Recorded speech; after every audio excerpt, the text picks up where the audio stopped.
then start standby? No, then Okay. start the stream. I did start the stream. Okay, yeah, and then go to Oh, standby. okay. You did.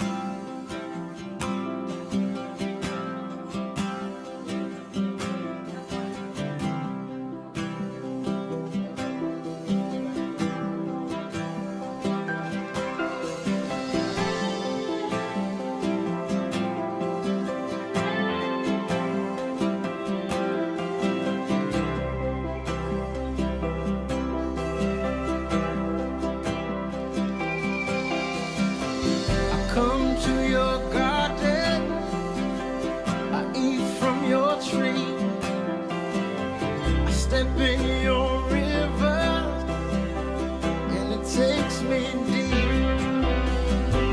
Your heart is my temple, your tears rinse my feet.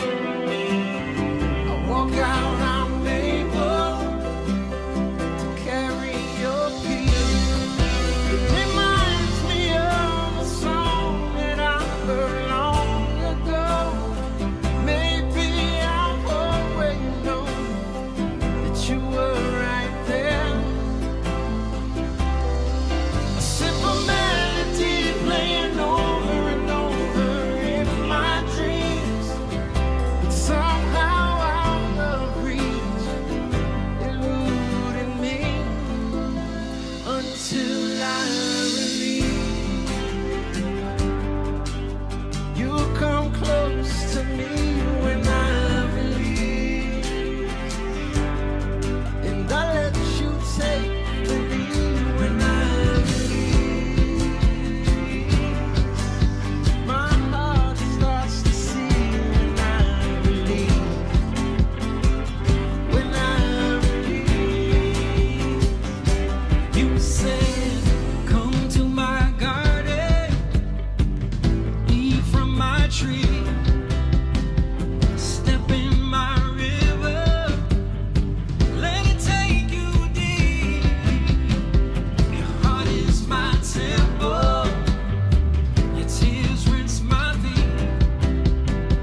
Don't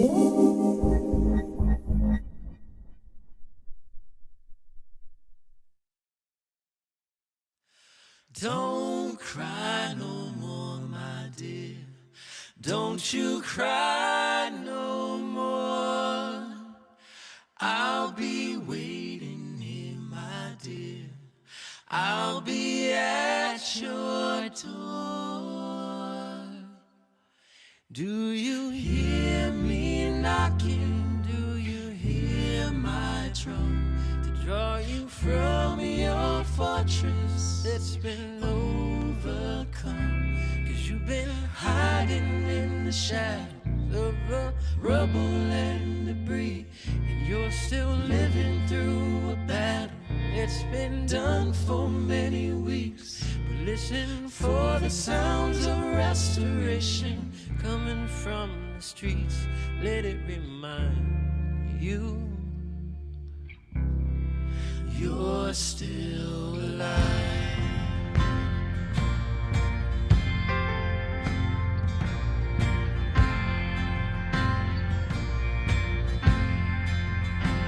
Yeah, there's still life up in them bones. Don't dwell on the casualties. For your heart was meant to roam, so watch the company you keep. They will drag you under where the dead are found. Don't give in to slumber. Press on through the higher ground. 'Cause you've been stranded in the valley of the hopeless and the dead, and you're still haunted by the ghosts who left you stuck there where you stand. But may these words bring revelation, lifting you up out this wretched land. Yeah, let it remind you you're still alive. Hey.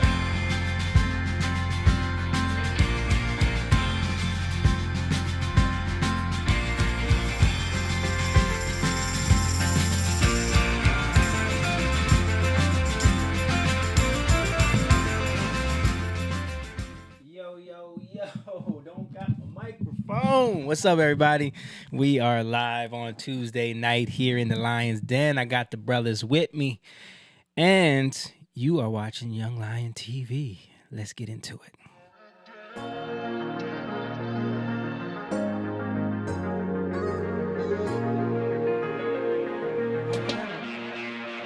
Young lion, everywhere I look, they're dying. Everywhere I look, they're dying. Young lion, everywhere I look, they're dying. Everywhere I look, they're dying. Young lion, won't you get up and start fighting? Everywhere I look, they're hiding.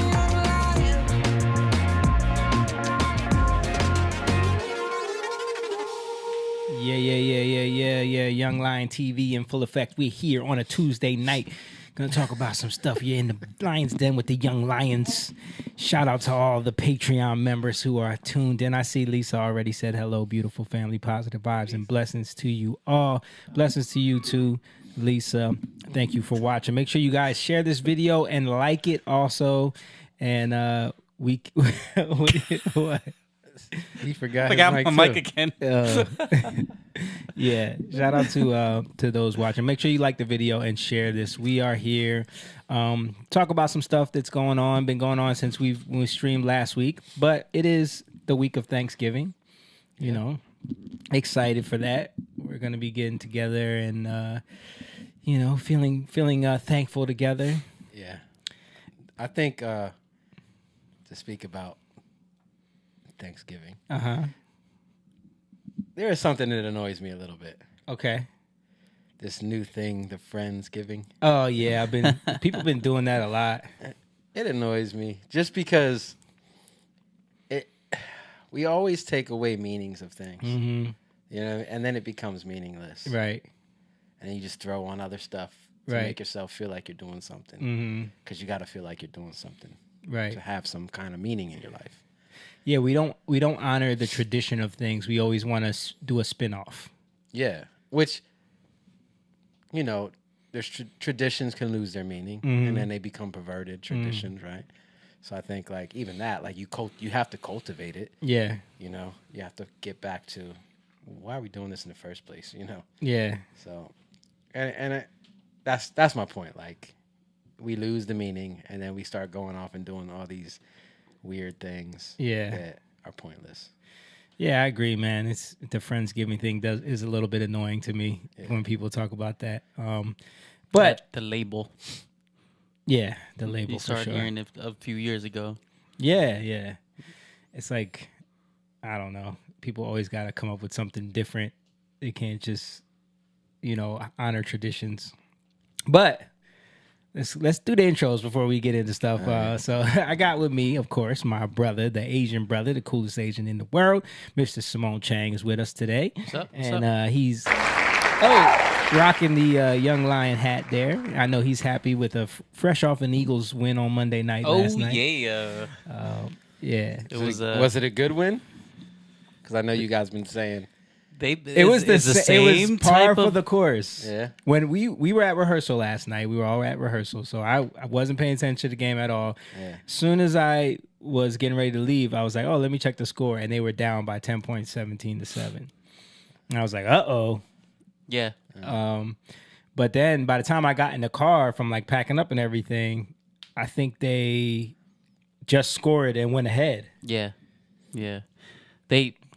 This team, man, they're like it looked bad. I always watch the recap, the YouTube recap, and it plays like all the plays and stuff. It looked bad. Like their Kansas City's run game was like running all over the defense. But they kept the score, within reason. A 10-point game, but it looked like it would be worse than a 10-point game. And they just, kept on trucking. Defense was playing, keeping them in the game, and all of a sudden, They broke some points. They broke two unanswered scores. Yeah, and went ahead. And then were able to hold them off for the rest of the game. Almost gave it up in the last minute. Chiefs just couldn't capitalize on on plays. But this is the team this year, man, finding ways to win. Yeah, when the defense don't play, the offense is playing. When the offense is I believe 9-1. 9-1. 9-1. Yeah. Yeah, but to keep it going, we're getting distracted again. I got my brother with me. He's my big brother, but he's everybody's big brother. The preacher, the teacher, the people reacher, going in on Thanksgiving already. We didn't even start yet. Mr. Jake Evans III is here, of course. And then we got my mom, who is producing for us as well, and she is Miss Angeli Lopez.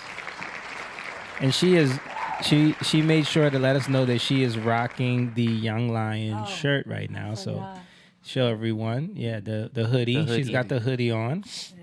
Yeah. So speaking of that, if you guys want to, purchase some of the merch, you can hit that link in our description and you can get the Young Lion merch and just show that you're a part of the pride. Rock it with pride and respect.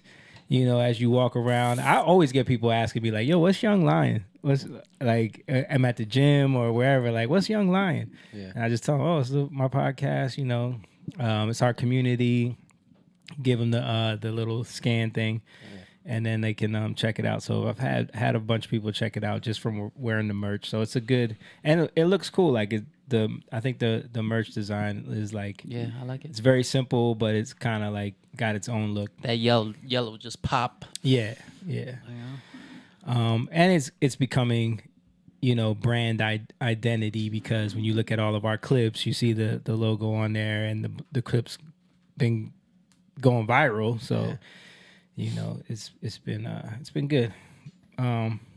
But yeah, so also if you want to support and you want to become a part of the pride, if you want to support what we do here the Young Lions, for those that don't know, if you're just tuning in and just happen to stumble upon this video, this podcast is about basically some friends, family members, and just, brothers that believe in Jesus for first and foremost, but also we've learned a lot along our journey, being in the music business for over 20 years, seeing a lot of things, being on a journey where we were, just kind of chasing our dream, and the things that we've learned, the things the mistakes that we made, the And things. turned out to be not what it seemed. Yeah, exactly. Yep.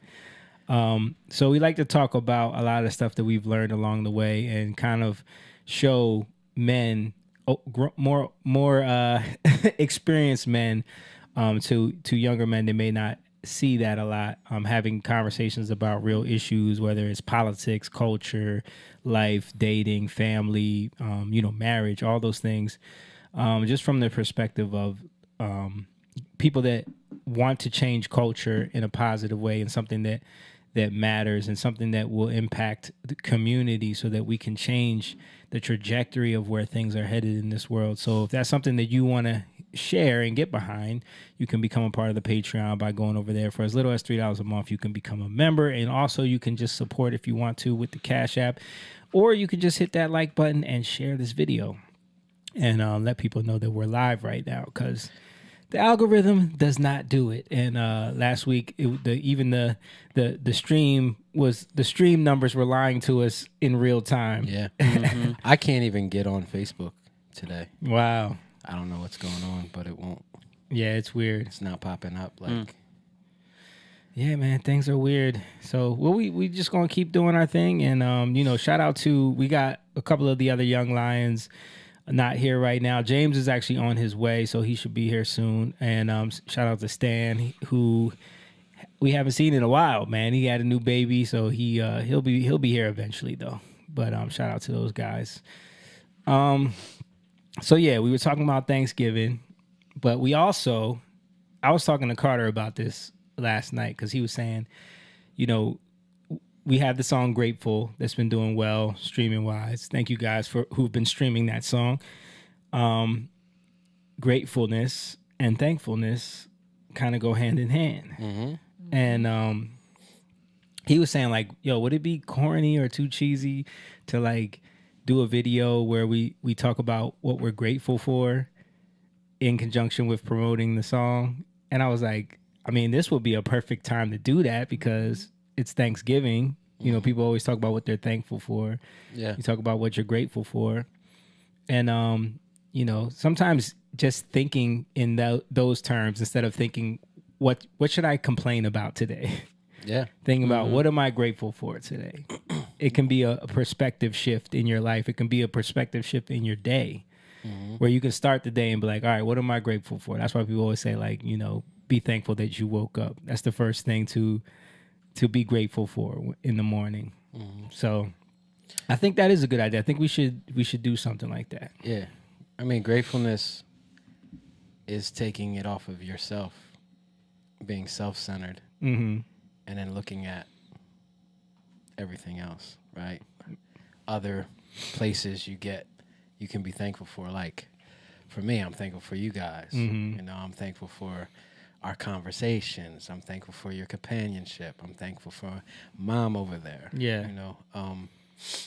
And it's crazy because the more you want to engage and you're thankful even for God, like, and then you start to realize everything that you have around you came from God, right? So when you relate that back to God and then you see them, you have hope for them, right? Even in the mess, none of us are perfect. We all got things that might annoy people, frustrate people. But then when I see it in a way where I'm thankful for it, it doesn't stop me because I have hope for you, and I can see you in a different light. Same thing with my marriage, my wife. Thankful for my wife.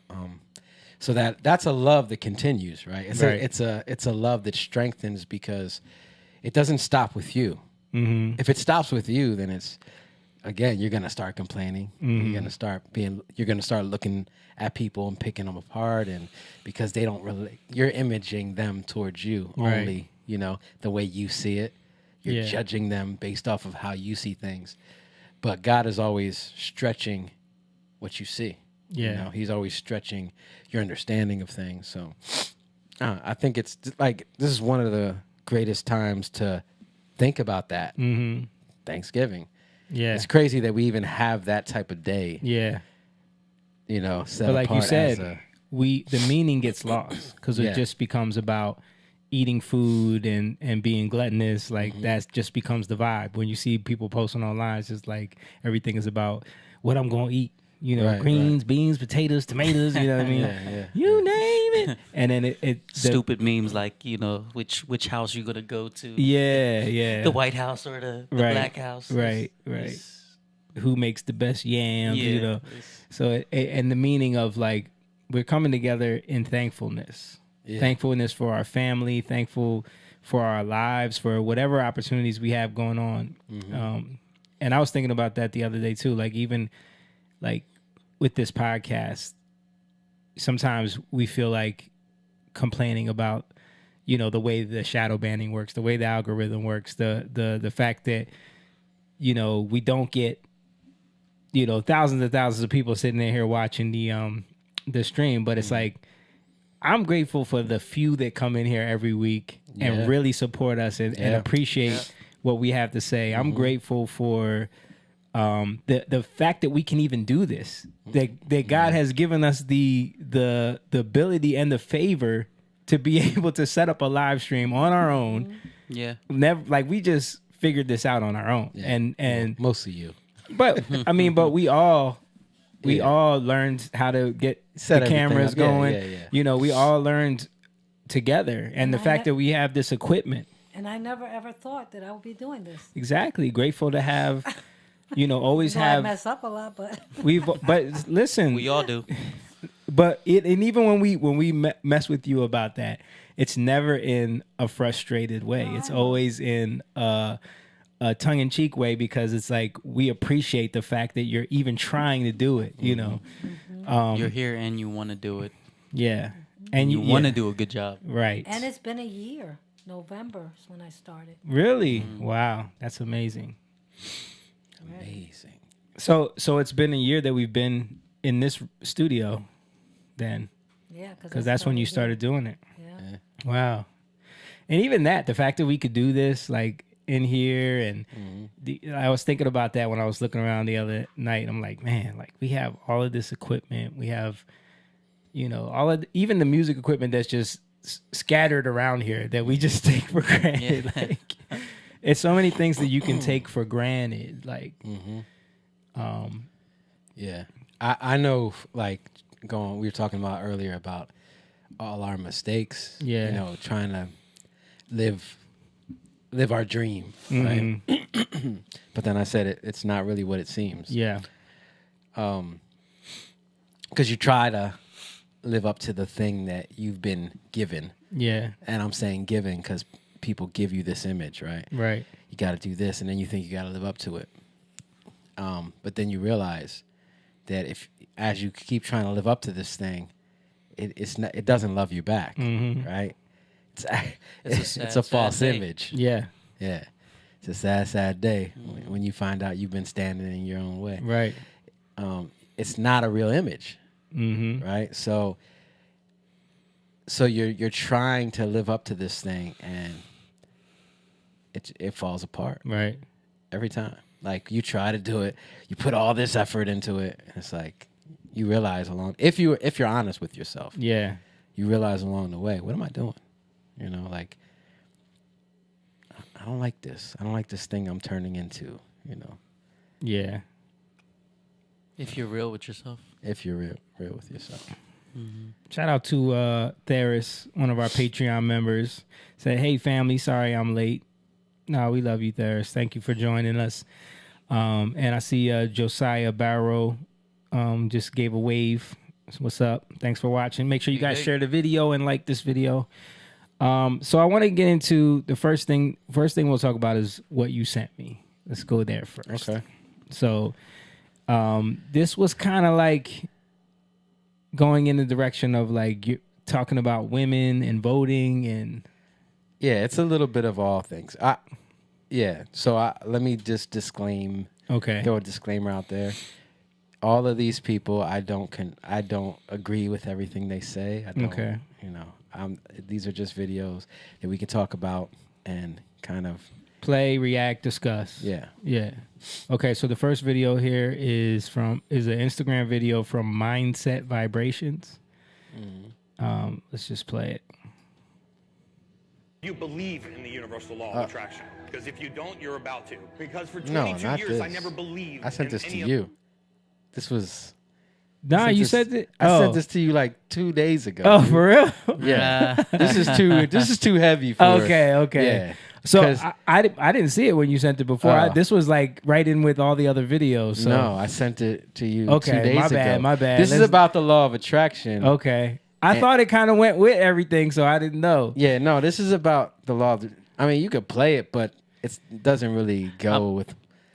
I'm curious now. And the thing is, well, now I gotta throw another disclaimer out there Yeah. because it was for you because you could probably see through all the stuff, right? Yeah. But I just threw it out there because there's some interesting stuff in there, and it's just and it was interesting to me how knowledge gets perverted, and that's where you get the law of attraction from. You know, Okay. like the book, The Secret, Right. So A that lot stuff, of the new age stuff right? this is touching in on a lot of that. Yeah. Okay.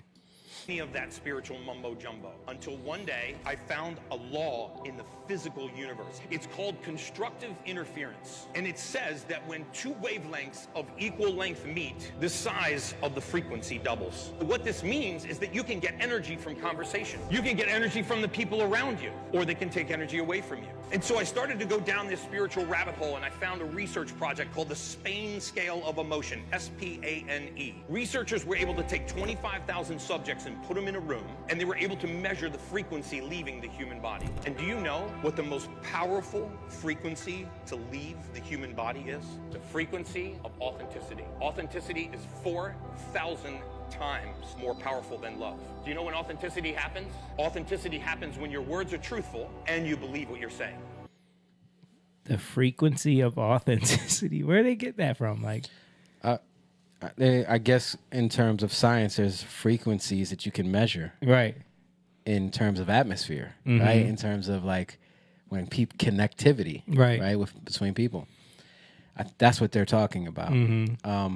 But he connected to the law of attraction, Right. and that's kind of like I didn't want to, because like we do not agree with the law of attraction at all. But for me, it was interesting because you try to attract the things you desire, right? You want to see in your life, right? When really it's the opposite. Because you desire them, you focus on them, Right. right? And the thing with the authenticity thing, I wrote this down. Like the etymology of that word comes from the word autos, right, which means self. Okay. Right, and then hentes, which means doer or being. Right, so it's self-doing, and it says it's the sense of real, entitled to acceptance as factual. So it's interesting how it becomes your reality as you do these things, right? So you can be genuine, because that's another word you can think of, original, genuine, or principle, Yeah. right? So if you think about it, like we don't wrestle against Flesh and blood. but Right. against powers, principalities, might and dominion. So right. power, he's saying energy, but I would say more in the sense of spirit, Right. which is power, right? Because spirit is really what overpowers you. Because spirit is, you can't see it, but you can think it. Yeah. Right? A spirit comes in terms of words, right? Meaning like you hear these things, and if you take them in, just like he's speaking, if I take everything he says in Yeah. as the truth, then that overpowers me if I accept it. Right. Right. And then that'll transform my reality. Yeah. You know what I mean? Yeah, I mean, I think like a lot of the terms that he's using, a lot of things that he's describing is he's basically, science has this way of trying to understand principles and laws that God has set up in the way he created things to work. Right. So they always try to come up with these little theories about it. You know, and the law of attraction is just like a surface level understanding of how God set up us. Like once you start understanding how everything's vibrating and, you know, vibration is sound and God created everything with sound. It's like, yeah, all that stuff kind of, there's truth to that stuff. Yeah. But it's only the surface. Like it's, Well, yeah. And that's the other thing. I guess because it does connect to what I was going to say. Something that's interesting is like, you know, how it says you have the Shema. You know, the Shema, Deuteronomy 6:4. yeah. Hear, O Israel. Right? Shema is the hear. Right. So Shema, even think about the hearing part. The Shema is connected to the character of a person because Shem is name. Right. So Shema, you're hearing the true intent of somebody. Right. Hear, O Israel, Right. the Lord God, or Yahweh, Yeah. God. It's almost Yah- like understand me. Right. Yeah. Yahweh God, Elohim in the Hebrew is one, right? And so you can think of that as like, even with like Muslims, like there's only one God, so you don't understand the Trinity type thing, right? But it actually is connected to one in terms of bringing things back to God, right? Yeah. Yahweh is one. God is one. And God, the word for Elohim is, again, it's connected to spirits, right? Okay. That word, but it's also connected to power. So, and I'll show you what I mean. So, like, the first time that word echad, which is one, is used is in Genesis 1 when God creates the earth, right? In the beginning, right? And then it says on the first day, he separated the light from the darkness, right? So then that when it says, and that was the first day, that's that word first is akkad. So again, it's one. So you see on that first day, there's a separation between light and darkness. There's a discernment. Right. You get what I'm saying? So, and then you look at John 1 where it talks about Jesus. He's the Word. In the beginning was the Word. The Word was God. Right. The Word was with God. Right. So you see, again, he's speaking to power. Right. To he is the ultimate spirit. He is the ultimate power. Right. The Word was God. So he's connecting Jesus to that divinity, but also to that power. Right. He was God. He was with God. He says, in him was life. Right. And the life was the light of men, right? The darkness couldn't perceive it. They couldn't comprehend it. So you're seeing that separation again. Right. So, right, the oneness of God, but the oneness comes through Jesus. So Jesus came into the world. But and then here's the second time it's mentioned is with Adam and Eve, right? When Eve comes out of Adam, it says that a man leaves his father and his mother, right? And is joined with his wife, and they become one flesh. Right. Right? So you look at that. Jesus leaves the Father in heaven. He comes to earth so that we might become one with him. Right? Because that's why they call the church the bride. Right? That whole understanding. And even this is connected to women. Male right? and female, yeah. So... And after that, it says, right after he says that, it says, and they were in the garden naked and they weren't ashamed. Right. Right? So there's a connection to the shame part, right? So then you go to the next one, the third time it's mentioned, which is Genesis 3, and it says, and it's when they eat of the tree of the knowledge of good and evil, right? It says that now they are one like us. Yeah. Right? They're one like us. What Right. does that mean now? It means they're to themselves. Now they can judge unto themselves. See what I mean? Right. Now you're a power unto yourself. Where now, before you were connected to God.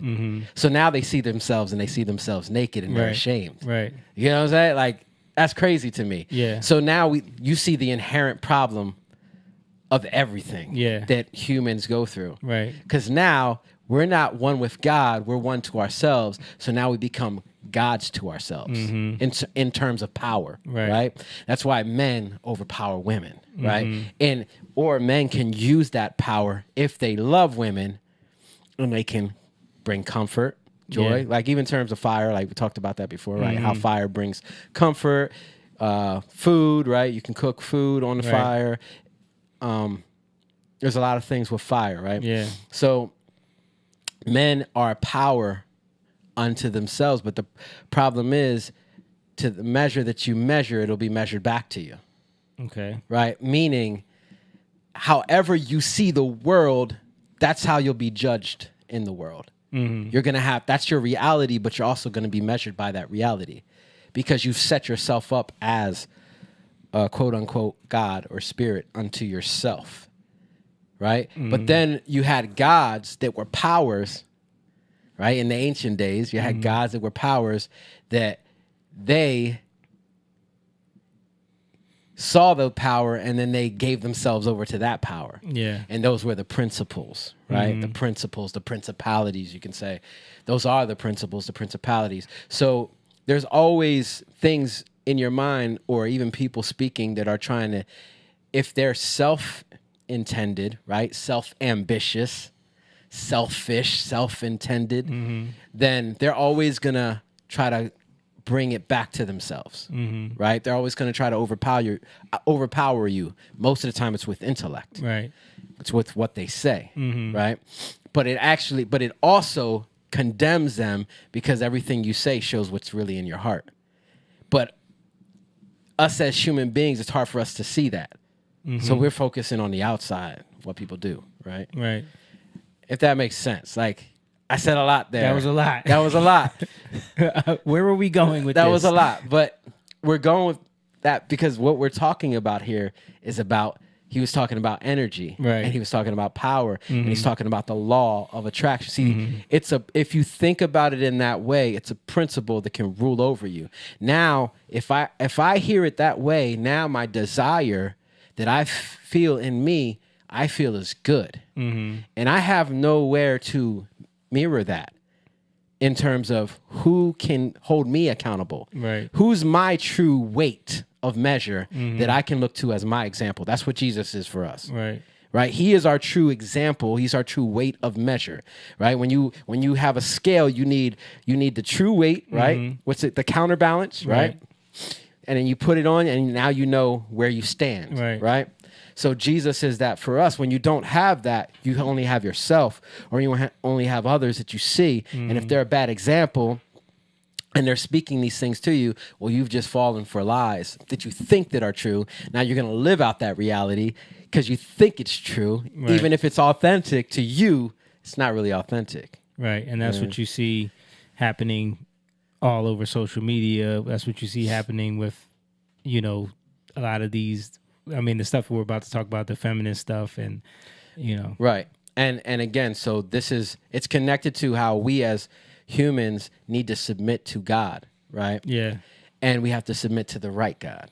Yeah. Right? Islam means submission, but the problem is you're submitting to the wrong God. And you see that in the example of Muhammad, right?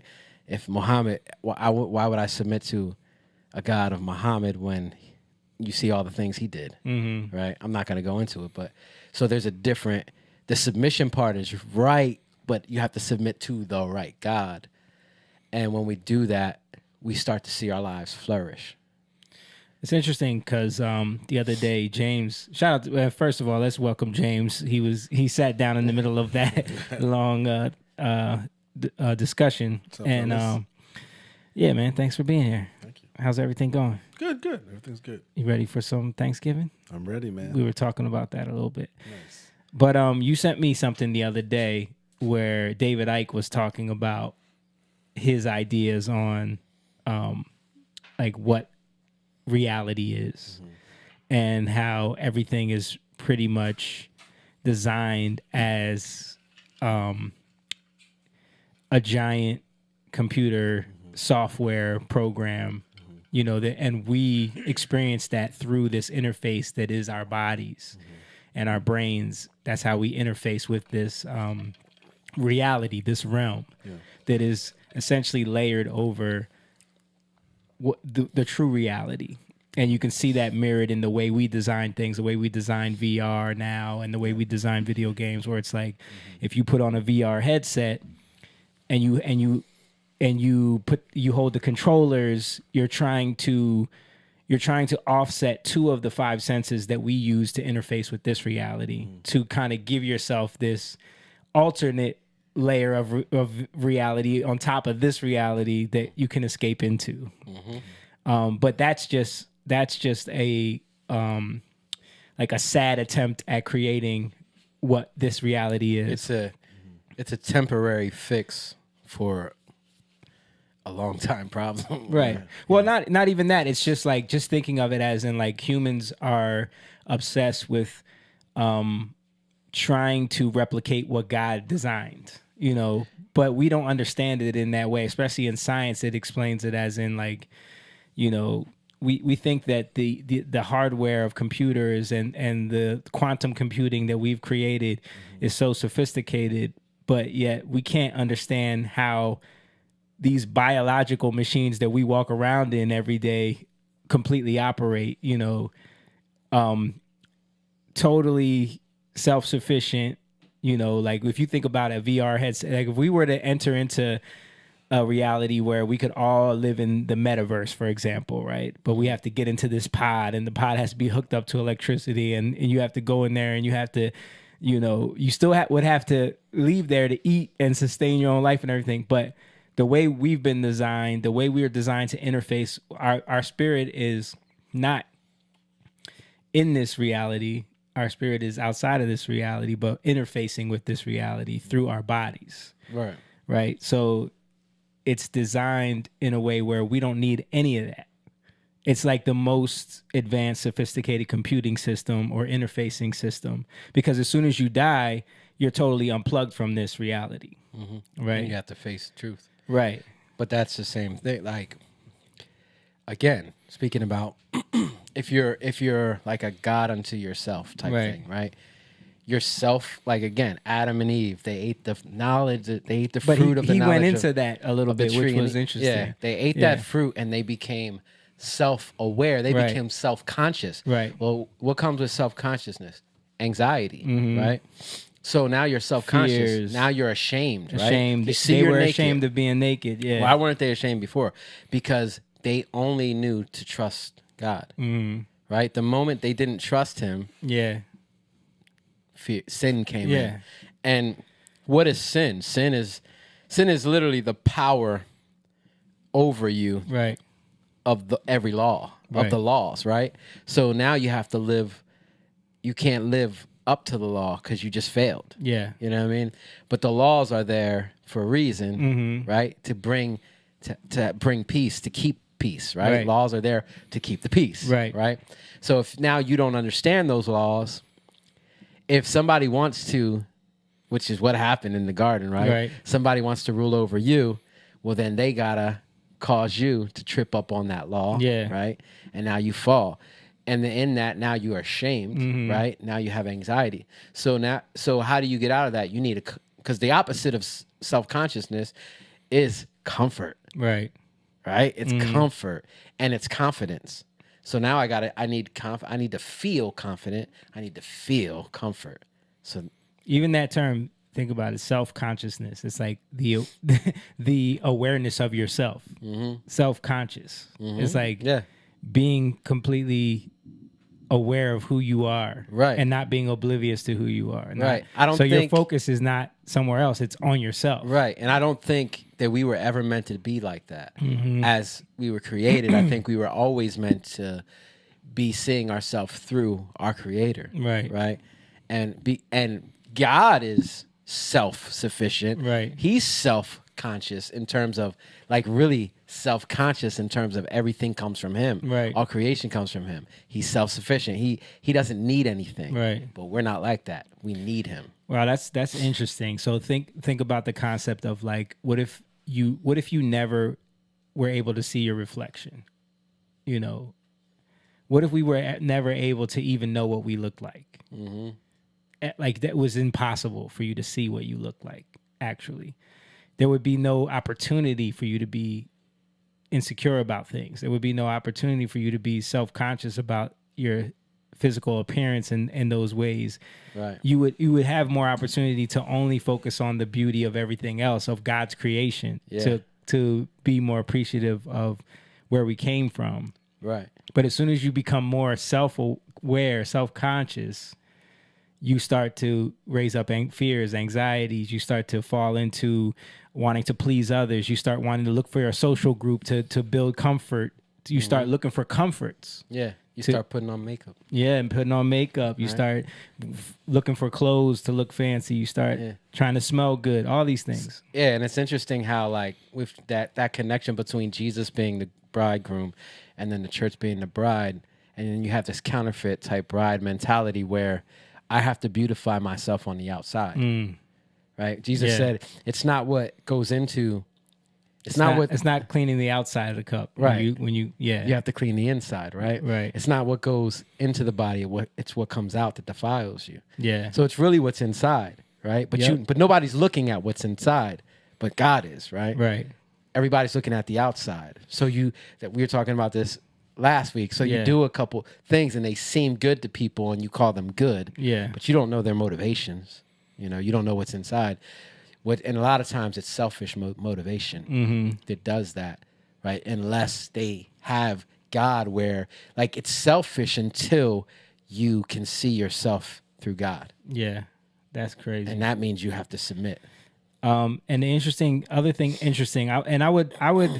I would encourage people to go watch that interview. I don't know. Maybe we could post a link up to it, the one you sent me, because it was interesting. And I didn't tell you this when we were texting back and forth about it, but I actually talked to Jake about one time I was praying and God showed me a revelation about how the whole concept of what's the term? The whole concept of simulation is not actually wrong. It's just we can't even fathom the how God created reality, and the fact that it is like the most advanced form of a simulation. Yeah. You know, When I watched it, the one thing that stuck with me was when the interviewer asked him, "What's the purpose of this?" And he was talking about these entities. Yeah. And he said they feed off of energy. Yes. They feed off of fear. They Right. feed off of hate. They feed off of anger. He's like, because he was asking, he's like, well, why do they do this? And he's like, the elites know this. And if they would supply this, they would give them the things that they want. so they get power in this realm. And so think of it as like, he described it as AI, but for those that are like gamers, I would describe it as like the most advanced version of GTA that you could ever play, right? Where it's like you're, and he said this, he's like, imagine, so you can put on this VR headset and you can enter into this world and play this game, but as soon as you take that thing off, you're back in your reality. But imagine you're born with that headset on. Imagine that's the only reality you ever know. Imagine you're born through a process. Imagine there's a software code that writes it in that you're born as a baby into a reality, and you grow up in that reality. Sounds like Matrix to me. Kind of like that. But Matrix, yeah, kind of like Matrix. But I'm saying like you're physically there. You know you feel like you're physically there. Well, that's what Matrix is. Yeah. But it's like, and it's similar to the Matrix. It's like those that are playing that game as well, but have been made aware that it is a game. They now look for the cheat codes, or they now look for the ways to manipulate the game in a way where they don't have to follow the same rules as you, or they figured other rules that give them power Over other people, which is why he was describing it as like why these elites will do some of these ritualistic things that they do, how they could, feel okay with some of the horrible things, like, some of these Satanist sacrifices and all these things, like how people could be okay with that. It's because once you start realizing that this is not a real place, if you say imagine you were made aware that like, yo, we're actually like this thing that we're wearing is just an interface. You know what I mean? We're really somewhere else right now, locked into this game. So anything we do here doesn't matter. As soon as we die, we go back to where we really belong. Yeah. Where we really live. Which is a lie. It is, but imagine you believe this. These entities make you believe this. So you live this life as if that's true. Right.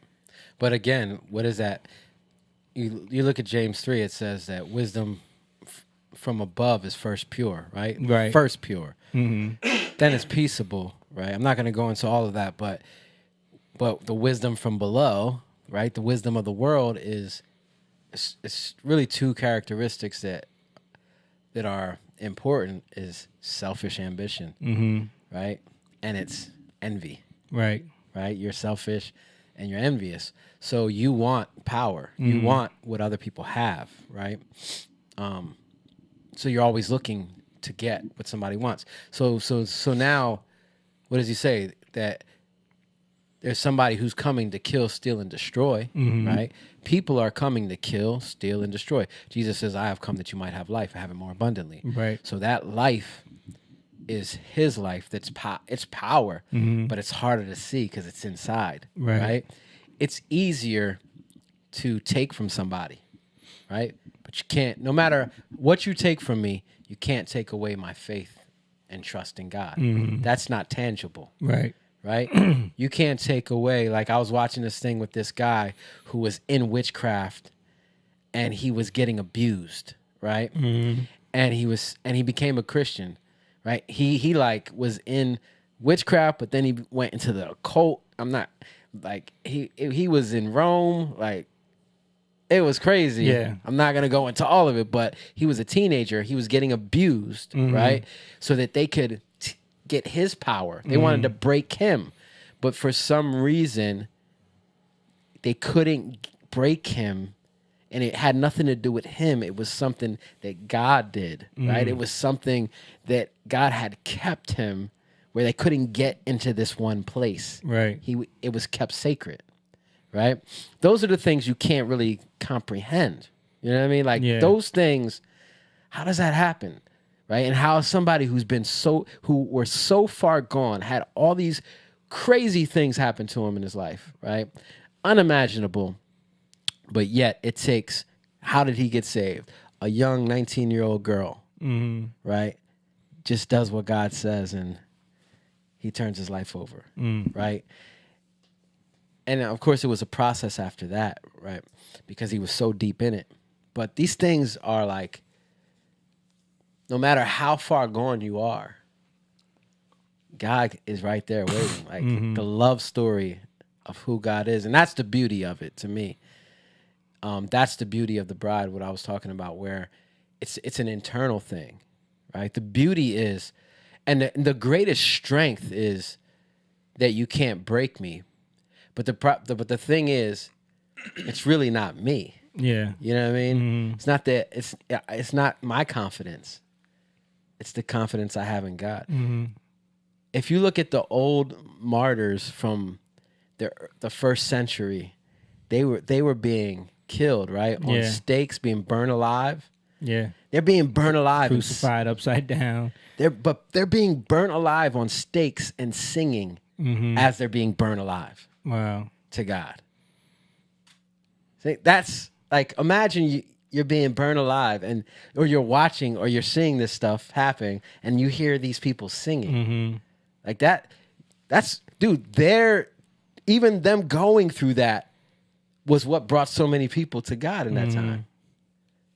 Because that doesn't make sense logically in this matrix we live in. Right. You know, it doesn't make logical sense. Yeah.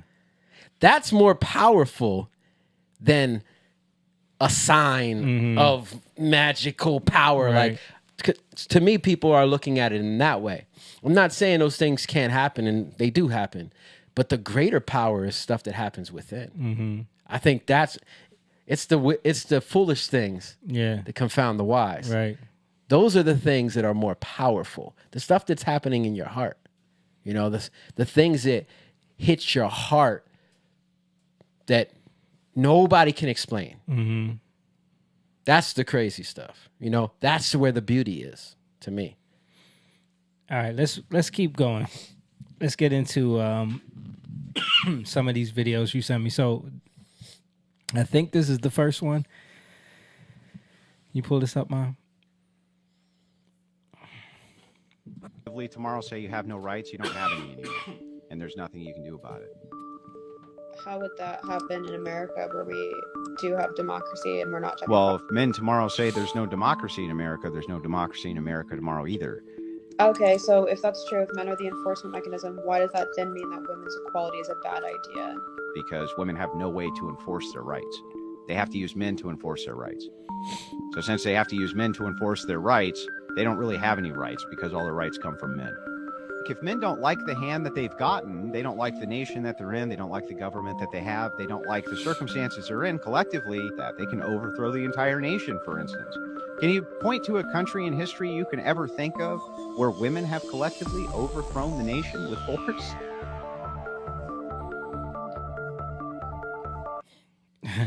So in other Yeah. So this is a concept that I've heard for years because of like people like Patrice O'Neill, who were like outspoken against feminism. And like Patrice O'Neill is one of those. He was a comedian that was like legendary. He was so ahead of his time, and you know, a trouble guy. Of course, he wasn't like by any means like a righteous guy, but he spoke truthfully, and he spoke against the narratives that we all just accepted blindly a lot of times. And one of the things he used to say all the time is like women only get to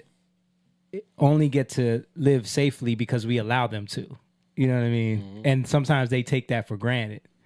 Like women only get to, you know, have the comforts that they have because we allow them to. Like if men decided tomorrow that we weren't going to protect women anymore, there's nothing they could do, you know? Yeah. Yeah. Yeah. And thankfully, there are men who will never allow that Right. to happen. Right. But But I it's get what you're saying. it's the mindset of like women having that perspective of like, because you can lose sight of that and become so entitled that you forget that. What's entitlement though? It's not being thankful. Yeah. It's not being grateful. Right. I mean, technically, entitlement is what you're entitled to. Well, you think you're owed. You know, Yeah. it's what you're entitled to, like But- under the law. But that makes you blind to reality. You know, blind Yeah. to what, because you hear that all the time. Like, you know, we don't need men. Like, especially these young girls now. Like you hear it on the whatever podcast or the you know, Fresh and Fit. Right. We don't need men. Yeah. Yeah. But you don't know what men do. Well, yeah. Well, I think that's the point is that you're not really. Entitlement is actually just there if there's an enforcer. Mm-hmm. If there's no enforcer, well, then there's no true entitlement. Like if you, we are entitled to everything that God has. But if we deny Him as our Lord, then we're not entitled to anything, right? Like it's not. You can't just call, oh yeah, Jesus died for me. Yeah, He has to be Lord, right? That means you got to submit. That's my point. Yeah. Like of saying everything, you got to submit. That means that you got to become one with Him. That's what marriage is about. Again, right? So it's husbands, love your wives, right? As Christ loved the church. So men have the job of loving, and that's an enforcement of laws, because all the law falls on loving God with all your heart, strength, mind. Shema, hear, O Israel, the Lord God is one. Love God with all your heart, your soul, right? That's the Shema, right? Deuteronomy 6. So see how it's all connected. All the law falls on that, right? Because if you love God with all your heart, you're going to be able to love others. As you try to love others, you're going to be tested. That's where the conflict is. So now you're either going to quit, and that's where warfare happens amongst warring against flesh and blood, or you're going to trust God. See, because the warring against flesh and blood happens because you concede to powers that are not God. And those powers tell you things about other people that say, yeah, you're right. They are evil. They did do that to me. It causes you to stop loving, right? You can see now you're warring against flesh and blood. So we're not really warring against flesh and blood. We're really warring against those powers. But how do you win? Faith. Everything not done in faith is sin. And sin, the power of sin is the law. So the moment you don't do everything that you're trying to justify yourself by, you're a hypocrite.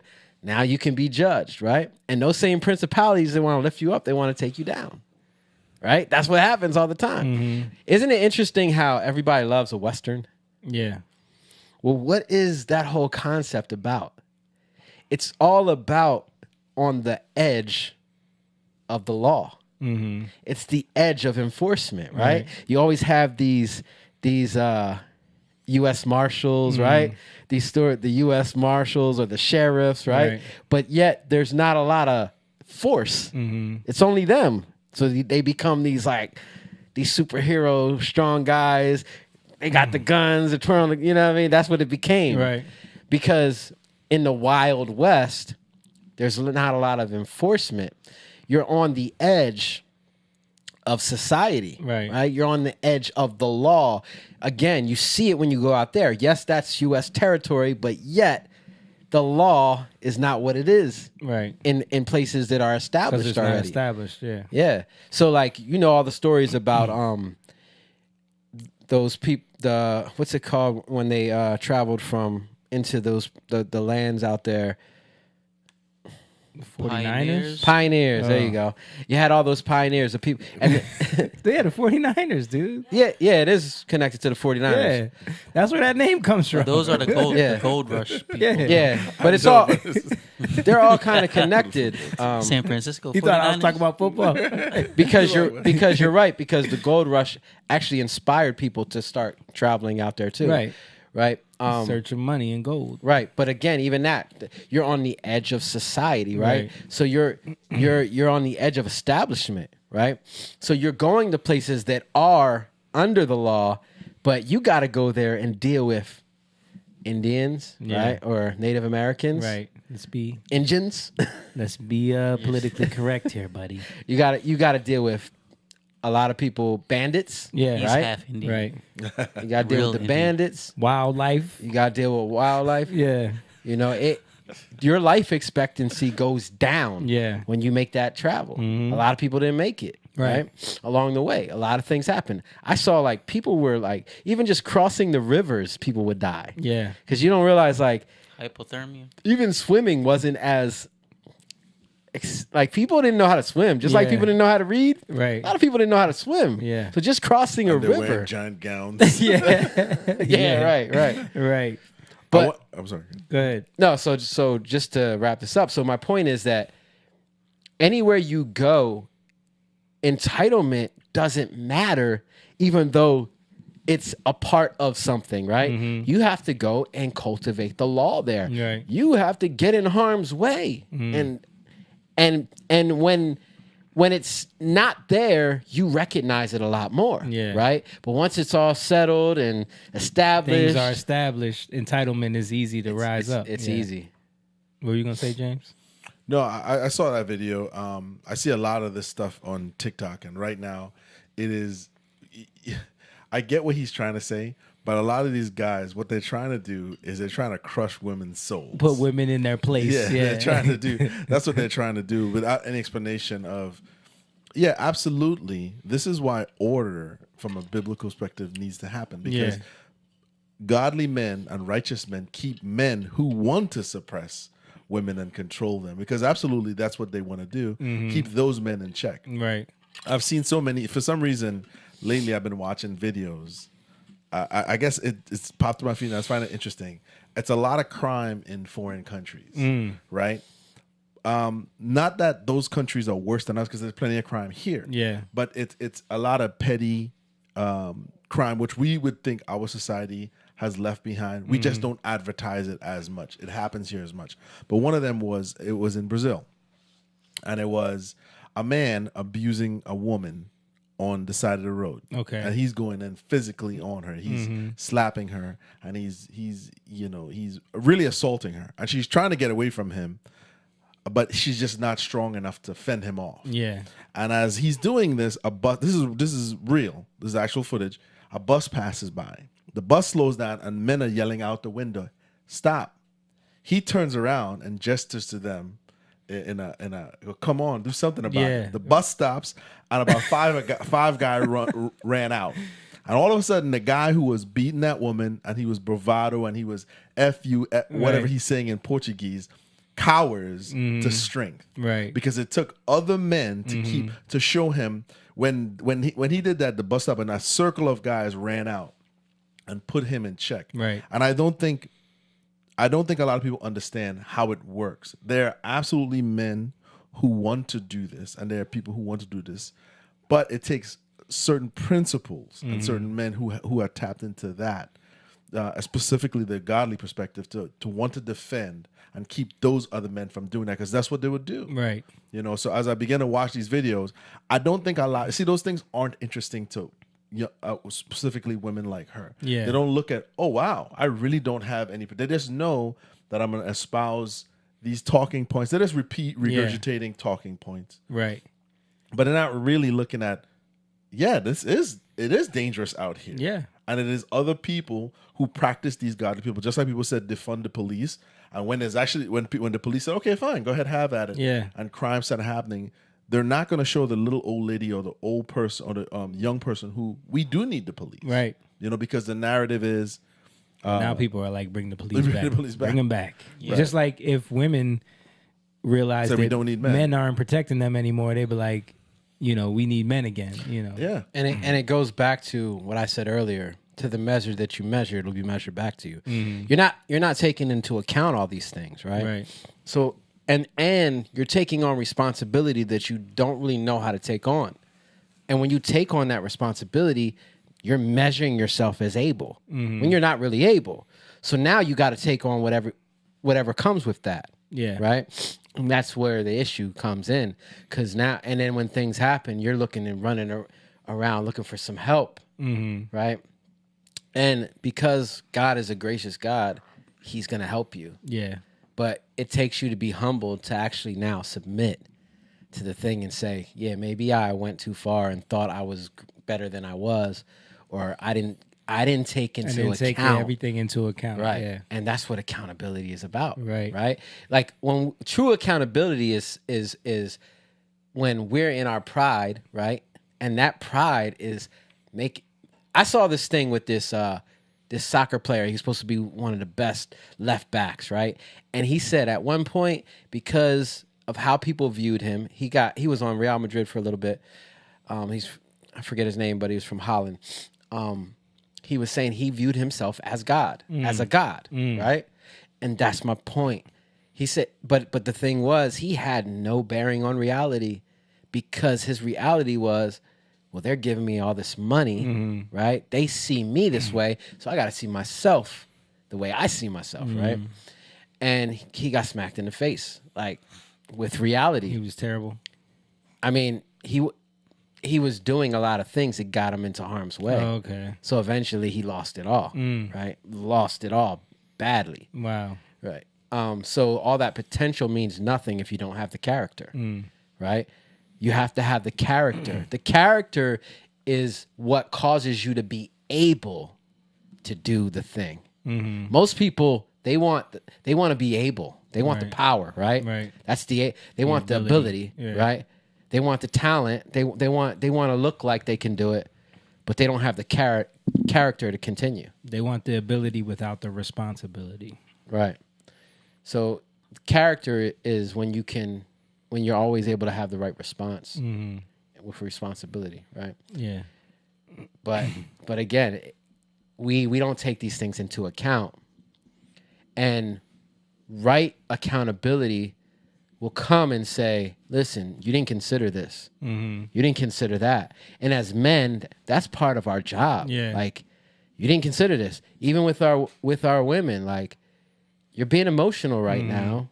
You didn't consider this. Right. You know, you need to consider this right here. And even with each other, right? Before in Ephesians 5, where it says for wives to submit to their husbands, before it says to submit to one another, right? But how do we submit to one another in the things like you submit to me in terms of what you're not seeing, and I'm submitting to you in terms of what you're seeing that I'm not seeing, right? And we see that play out in our lives, right? But that's accountability, though. That's accountability. Which is something that, as a society, we've been teaching people not to face. Right. You know, it's about excuses. And speaking of that, this next clip is about accountability, I believe. So let's play this. It says, "Is it true that women struggle with accountability?" This is this the red pill segment going on right now? I'm just showing this because of how far we've come in terms of how women as a whole view themselves in the wrong way. They in a false reality in this country. Okay, let's play it. A male friend of mine the other day, and he told me that women don't apologize and women can't be held accountable.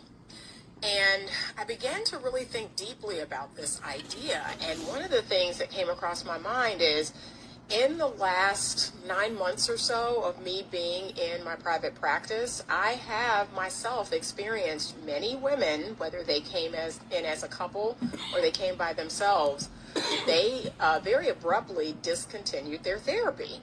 And I started to reflect and really think, what was going on here? And I noticed that after I had to confront them about something, I had to bring to their attention something they were doing that wasn't contributing to the health of the relationship, they became very defensive and very, just very harsh, and they stopped coming. And even though the husband would continue to come, he made it very clear that, yeah, she won't apologize. She thinks you're wrong. She thinks you're taking my side. And I began to really reflect, like, oh my gosh, is it true that women don't apologize? Is it that women struggle with being held accountable? I'd love your thoughts on this. Me, personally, I think it has to do with a person's level of emotional maturity. What do you think? What do you think? No, what do you think? I mean, I think we have kind of set things up in society in a way where it's harder for people to accept criticism. It's harder for people for you to point out things that you see in people. They do get rather defensive and People. Yeah.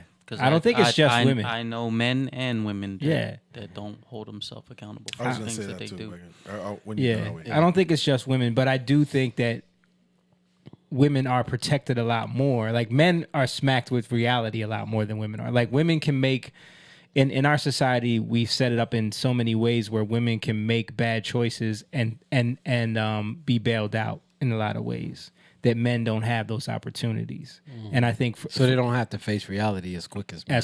men do. Right. There's a lot of safeguards in place, like as far as even if women make bad choices with men, if they make bad choices with just there's always a safety net, I feel like, so they don't really have to face the harsh realities that men do. Like, men have to create their value. Women There's no mercy almost. Women are kind of born with value. Men have to create their value. Yeah. I think women are more judgmental. Mm-hmm. So that causes the unforgiveness. Okay. So if women have an idea a lot of times, and because of insecurity, they project that idea a lot of times. So then that causes them to judge and then judge themselves. See what I mean? Like, it's you're judging yourselves harshly, right? That's that self-consciousness. Yeah. You're judging yourself, but then you got to judge others, and you try to hold yourself to that standard. But then you can't see that you're fallen because you'd have to face that. So you're always looking outward, right?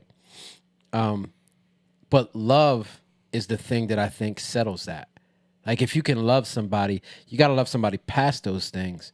And then people put their guard down because it's actually a defense mechanism. You know what I mean? Like, if you've been dealt harshly in your life, you've gone through a lot of things, then how do you defend yourself? Right? Yeah. So now you're project. I see what you're trying to do. I see what you're trying to do. You're always judging situations, but you don't. That's why a lot of times it's like, I know what you're trying to do. You're implying intent now. You know what I'm saying? And I believe women do that more than men.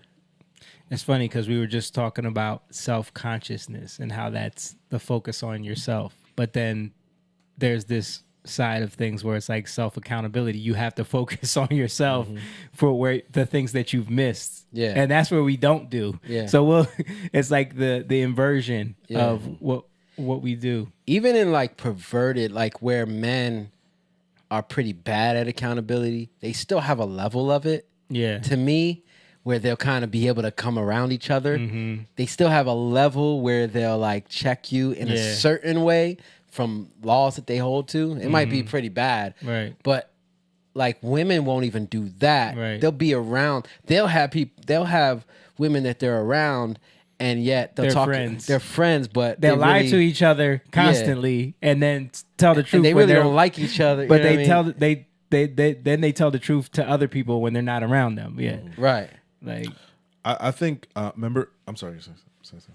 No, it's just reminding me of that video. I think we played it before, where men judge men, and it's face value. It's like, Yeah. all right, you know, this person is a one or whatever like that, and Right. then the group of women will sit there and lie. Right. There's a big girl like, oh, you're a queen. Yeah. You're a 3, but then behind their back they. Oh yeah, I don't. Yeah, Yeah, the video. Yeah, yeah, what was I think that? That was like a cut video or Jubilee or something Yeah, we were watching. yep. Yeah. Yeah. And they were ranking all the girls. yeah, Yeah. and the guys were more honest than Yeah. the girls were Yeah. Right. Right. with each other. Yeah. You're ugly as hell. All right? Thank you for that. Anyways, I'm sorry, James. No, I was gonna go back a little bit. So I kind of want to. When I saw it, I was thinking about this. Right, I think we're in the era of where the fathers of the generation that raised these young men, Sorry.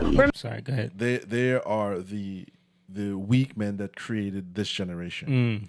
So remember when we would talk about sayings that men would tell other men. Yeah. Sayings like, remember, she's always right. She's the boss. She's the boss. Yeah. So all of these things penetrated our society, right? Yeah. So as you start looking at these sayings, right, men really never ushered other men into manhood in terms of, now that doesn't mean go and hit her and Right. abuse her, but it, for some reason, when people say, no, don't put up with that, they think that you mean that. Right. They think you mean abuse women. Right. Right? So if you say, no, she's not always right, you automatically get put in the box of, that must mean you abuse her, right? Right. So let's look at this from this standpoint, right? So now Well, you have In certain religions, that is what that means. no, but I'm talking about I know what you mean, yeah. Judeo. Right, this right, is right. this society is considered Judeo-Christian. Right. At the most of the morals and the values Right. come from that standpoint, right? So okay, so now you take that and you say, okay, why do these usually what she's talking about is these are people who are usually educated, who have the money to afford a therapist and afford counseling. These are educated people and refusing to submit. Now, they submit on their jobs because they're not going to talk to their boss that way. Because Right. why? There's an immediate consequence. Right. You talk to your boss like that, you're going to get fired. Right. You know who's really to blame for this? It's men. Because men haven't learned to step up and be leaders, Yeah. especially leaders from a spiritual standpoint. Because when women see you leading and you're not leading from emotion, they'll respect you. Yeah. Because even the people who are not true believers in terms of Jesus, they still have that authority. Right. Now, they go about it a different way, Right. but still they have it. Their women submit to them. Why is that happening? Because there's a certain thing, the Bible says rain falls on the just and the unjust. Right. They're practicing a certain moral principle that even though it's not entirely correct, because they're practicing it, Yeah. they're still being blessed, so to speak. Not Yeah. blessed, but you know what I mean? God set up an order to things. if you do if you fall into that order, even by accident, certain things gonna happen. are going to work out better right, for you. right. Yeah. Even if you spit out some seeds on the ground, Yeah. if enough time passes, you're gonna You're get. gonna grow you're some not plants. a gardener. Right. You're not Right. a farmer. You didn't plant them. You didn't set up. You're not gonna yeah. end up on the Wheaties Right, box, but right. you're still something happened for Something's you coming to do from that. that. Right. Yeah. Right? Okay, so now let's look. Let's go further now. The reason why a lot of women don't apologize is because the men who are with them don't set a standard. They don't set a standard. Oh, she'll be all right, man. All right, Yeah. man. I've seen plenty of guys do that. You have to set. She'll get over it. Yeah. You have to set a standard. But I think, to be honest with you though, if they grew up that way, then you got to deal with that. Yeah. Yeah, It's not gonna No, that's be- part of it. Yeah. I'm just saying, like, if you can set a standard, but you also have to love them into understanding that, because it's what people are used to. Yeah, no, know what I mean? what I'm saying is, what in the counseling too, the guys have to say, hey, we're going to go to counseling because I want to fix this. But if you are not willing to do this, then you can't. Why are you going to counseling by yourself without her? Right. If you're going to fix, Yeah. the men that keep doesn't coming. make any sense. That- The men keep coming. Yeah. You know what I'm saying? She's like, I want to go to counseling, but only if she says I'm right about everything. I only want her to fix you. Right. We're going to counseling, but just so she fixes you. Like, Right. But I want to, because what you're saying is very, very true as far as like, men that have taught younger men or tried to teach younger men. I've heard it so many times.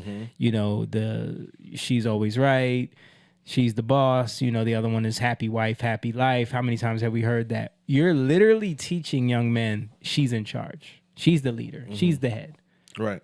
It's You're teaching them false comfort again. right. You're teaching them instead of dealing with, like, how many times I hear people, I don't like confrontation. Yeah. Like, to me, that's like you're saying you're weak. Like, and I'm not saying you got to be strong. Like be in you, everybody's like you face said, all the time. like, Yeah. it's not about like now you're abusing. No, it's about like confronting things Yeah. and in your weakness Yeah. to where like sometimes it's like I don't even know how to fix this, but I know this ain't right. Right. And we have to acknowledge this.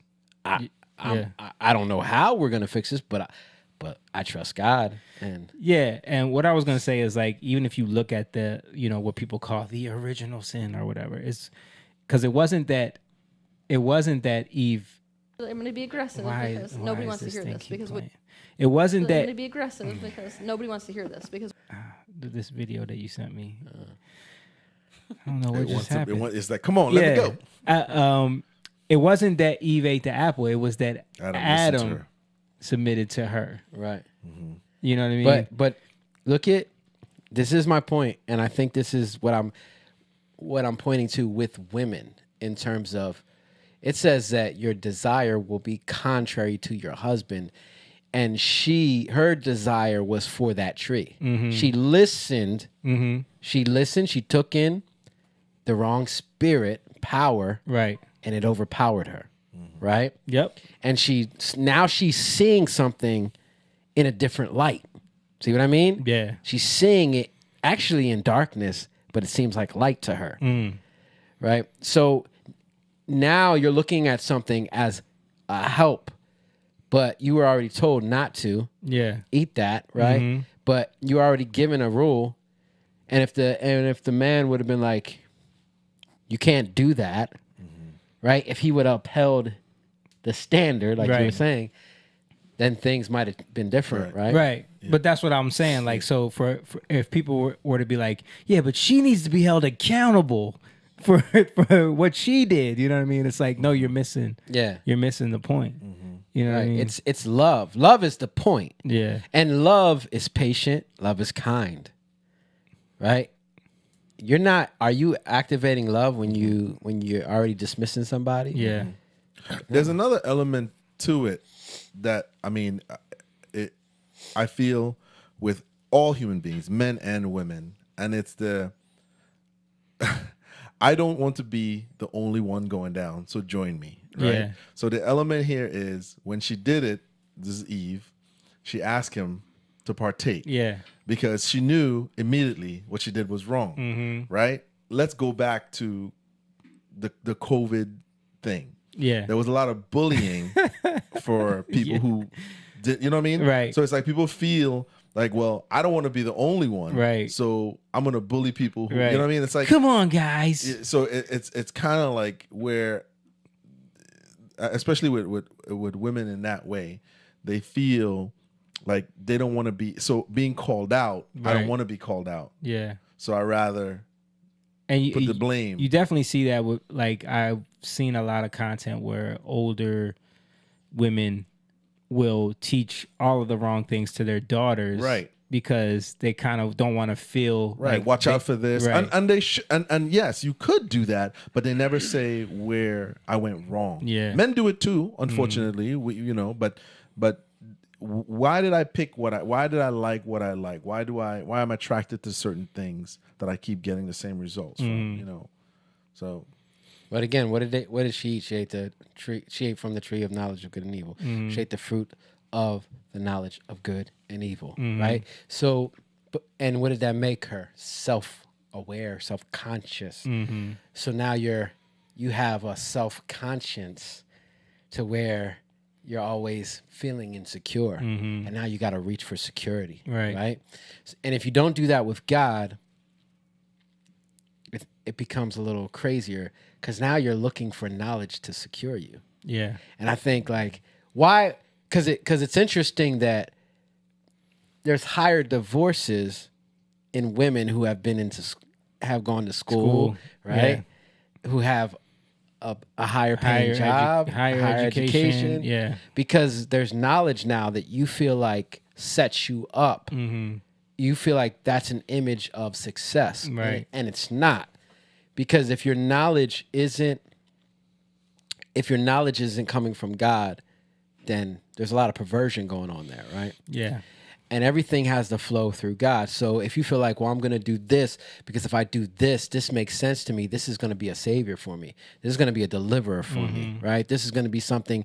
This is going to be something strong for me, right? Something that's going to save me, right? So now I'm putting my attention and my trust in that thing. I'm not putting my trust in God, or I'm not putting my trust in my husband. Yeah. So now when my husband's trying to tell me something, you can't tell me nothing. I got this. I got this knowledge. I got this thing over here. So who are you to try to tell me I'm doing the right thing? Right. You already went after it in your anxiety, in your self-consciousness, right? You already went after the wrong thing because you didn't do it in love.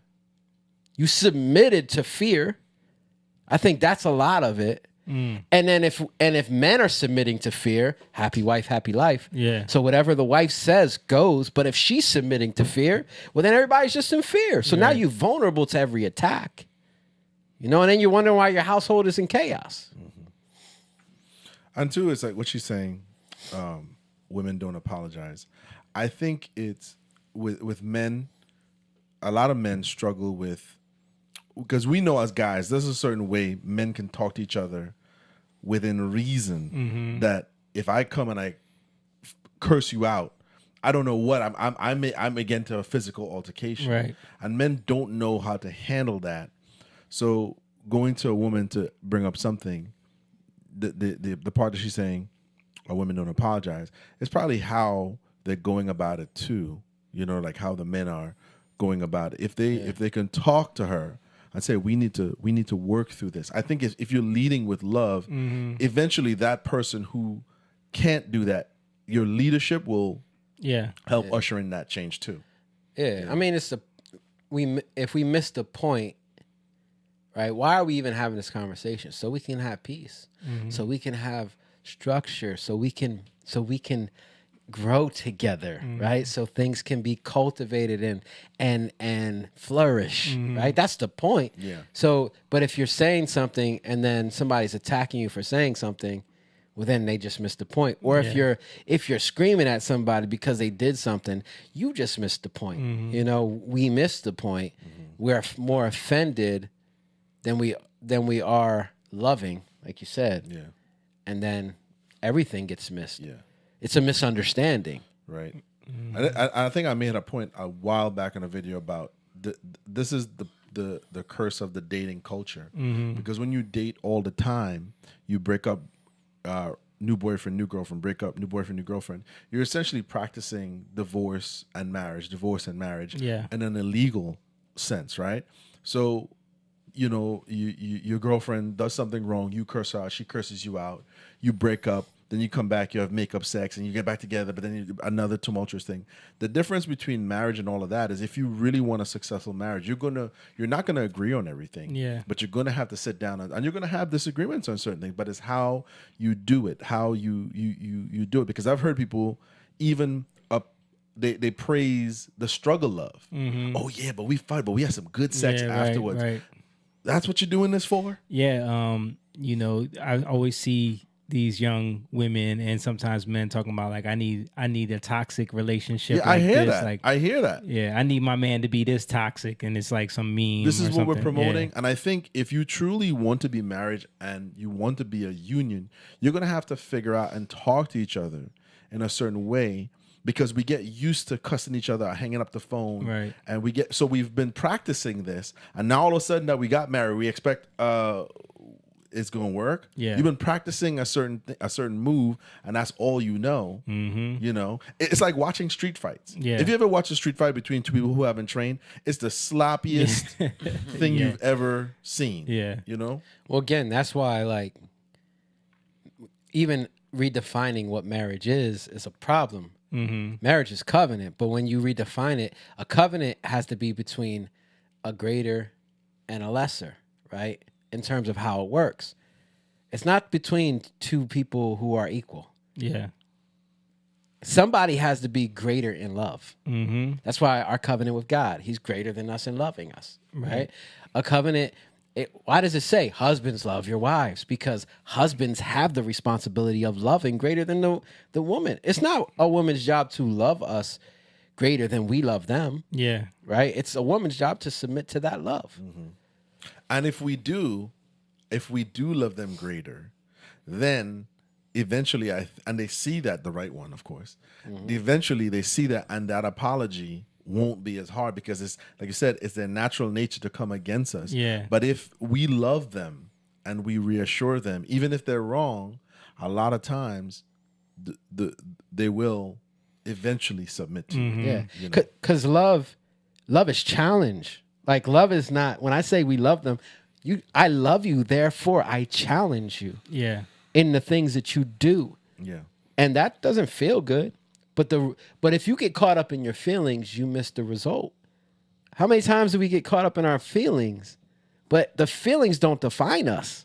Right. And if we just go with whatever we feel, well, then we'll never be established in anything. Right? That's the point. So we learn love is not about your feelings. Right. Love is something that is always in action. But again, we're fighting against a society that is trying to eliminate all those, like, again, the terms. What is love? What people even view as love. Love this is concept of love. And then you have this new pseudoscience, psychobabble nonsense of love language that everyone. What is that concept? That concept is me telling you how I want to be loved, or what I need to be loved like. Yeah. And if you don't meet those criteria, you're not loving me in the way that I want to be loved. That's my love My language. love language is a Birkin So, bag. it's so selfish. But exactly. But it's also detached from reality. Yeah. So now you can set up your own criteria for how someone should treat you or how someone should love you. Yeah.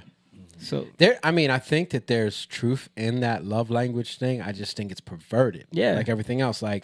So because you should be acknowledging how somebody feels, even though they might be wrong in how they feel, because if you can recognize it, you can see why they feel that way. Yeah. If you keep on paying attention to that, right? Right. If you don't and you just discard how they feel, well, then you're never gonna get to the root of the issue. Right. You know what I mean? So there is a point, but it's not about me trying to cater to how you feel. yeah, That's where the but that's what perversion love is. language is, because it's like well, that's what I'm saying. That's the perversion. what is it? Gifts, like the that's different what it is love really. languages. Like it's like they have all these categories Right. of love language. Where it's Words like of words of affirmation, affirmation. Gifts giving, gift receiving, touch, and all these different things. It's like Yeah, I think sometimes what we try to do in our society, we try to complicate everything and make it more grandiose than it is. Yeah. But simply put, it's you care. right. You care. If you care for your wife and you love her and you know she's had a long day, it wouldn't hurt you to turn off the TV and wash the dishes, cook a meal, so you make life easier for her when she get home. Some psychologists had to justify their 6-figure salary with that, with some concept that they wrote a thesis on for their doctorate, and they're like, love language. That sounds language, these yeah. dummies will eat that up. Right, you know, those are things. I was talking to my wife, and we were talking about today's dating culture. Yeah. And I was saying, think about everything that we grew up, like I saw in my household, my mother and my father, as love. And I saw people saying, I saw certain parts, family, they're not family anymore, through marriage, saying, whoa, my mom making my dad a plate. And I remember a former family member questioning this. Yeah. Like, why would you do that? Why would you do that? Yeah. Right? So I was talking to my wife about this, and I said, think about this for a second, right? We have a son now, and it was something pertaining to make your own damn plate. Yeah. And I thought about that. I said, imagine years from now, where Alonzo is in his 20s, right? And he's dating a young woman. And it's everybody's being served. He's hanging out with the men, right? And all our wives bring us a plate. But his girl she's on the phone doing something. Right. You as a mother, right? You pay attention to certain characteristics in people. Yeah. Versus if he was dating a girl and while that girl copied you. Now, I'm not saying that you should, oh my God, this is the best woman ever, Right. but you're paying attention to certain characteristics. Just like if Sophia or your guys' daughters was dating a young man and she had a flat tire and she said, Dad, don't worry, so-and-so is on his way, he's coming. And you're not asking, where wasn't your boyfriend with you like 15, 20 minutes ago? Yeah. Where's he at? Right. These are things that we see, and what we've done is we've put these things in movies like, girl, let him make his own damn plate. Something so to make it look like, don't do that. Yeah. You're doing too much. Right. You're doing the most. Yeah. So I was saying to her, I was like, imagine seeing a young woman who not is crawling on her hands and knees over your son, but she's serving him. Wouldn't that be a good indicator of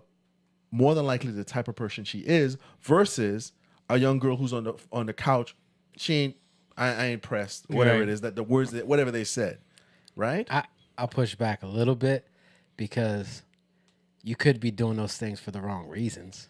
No, yeah, sure. You know what I mean? Sure, Like, you could. You could. I'm not saying one thing. Oh, you saw that, you're ready to marry him Right. off. I'm just saying paying attention to certain behavior. Right. Yeah. I'm saying throughout time. I'm not saying that, oh, Thanksgiving she made her plate, marry that girl right away. Yeah, right. I'm not saying that. I'm saying Right. What society has done through movies is they've taken those gestures of kindness and made it a weakness. Yeah. What I'm saying is they've done that to make it look like if you do that, you're doing too much. I'm Right. saying as a mother, as a father, if there's certain things that when our children begin to date, we see certain things, those things aren't highlighted as, wow, this is a peek. And that's not everything about them, but it's a peek into their characteristics. You know what I mean? But also, like, to go further, even like when you recognize these things, those are talking points. Those are conversations. Like, let me ask you a question. Why'd you do that right there? Yeah. That's Like asking, because I do that a lot. I love, because when you do that, people will love to talk about themselves and talk about why they do it, where it comes from. But you get to really know their intent too, because that's important. You know? And sometimes it's not even, to me, it's not even for, because my mom did it with me with a girl I was dating. It wasn't even to ask the girl. It was more asking me, why do I? And why am I attracted? And what is it that I'm looking for? Because that was my mom's way of figuring out. Because in that moment, you could talk to your child and you could kind of see, you could gauge where they're at. Yeah. What are they looking for? You know what I'm saying? So it's more to do with, I think, if we see these things and we see certain display, like for instance, your daughter's friends walk in the house without saying hello. You had a former band member. I remember my dad had a big kerfuffle. Yeah. Just walk right past him. Right. These are all things that as adults you see, and it's part of their characteristics that you have to address. Yep. You know, and I think it's all of these things get put into movies and shows, and it just becomes part of the cool culture. And if we don't stop and say, hey, listen, Now we're asking why a person with a PhD not apologizing. That should have been done years ago. You know what I mean? We get to like a CEO level and they're not apologizing. Right, This is the worst right, part about them. right. They've been doing that for a long time Right. and getting away with it. You know what I mean? Right. All right, let's keep going. I want to play this. It looks like you got a clip from. This is Just Pearly Things. It says why women could not vote, which I heard her channel just got demonetized. By the way, I don't even watch it. from her talking about women shouldn't vote. I think that's her view on things. Women shouldn't vote. Jake is Not going exactly. in today, boy. Not exactly, but Okay. He getting all the feminists mad. But why didn't women have the right to vote?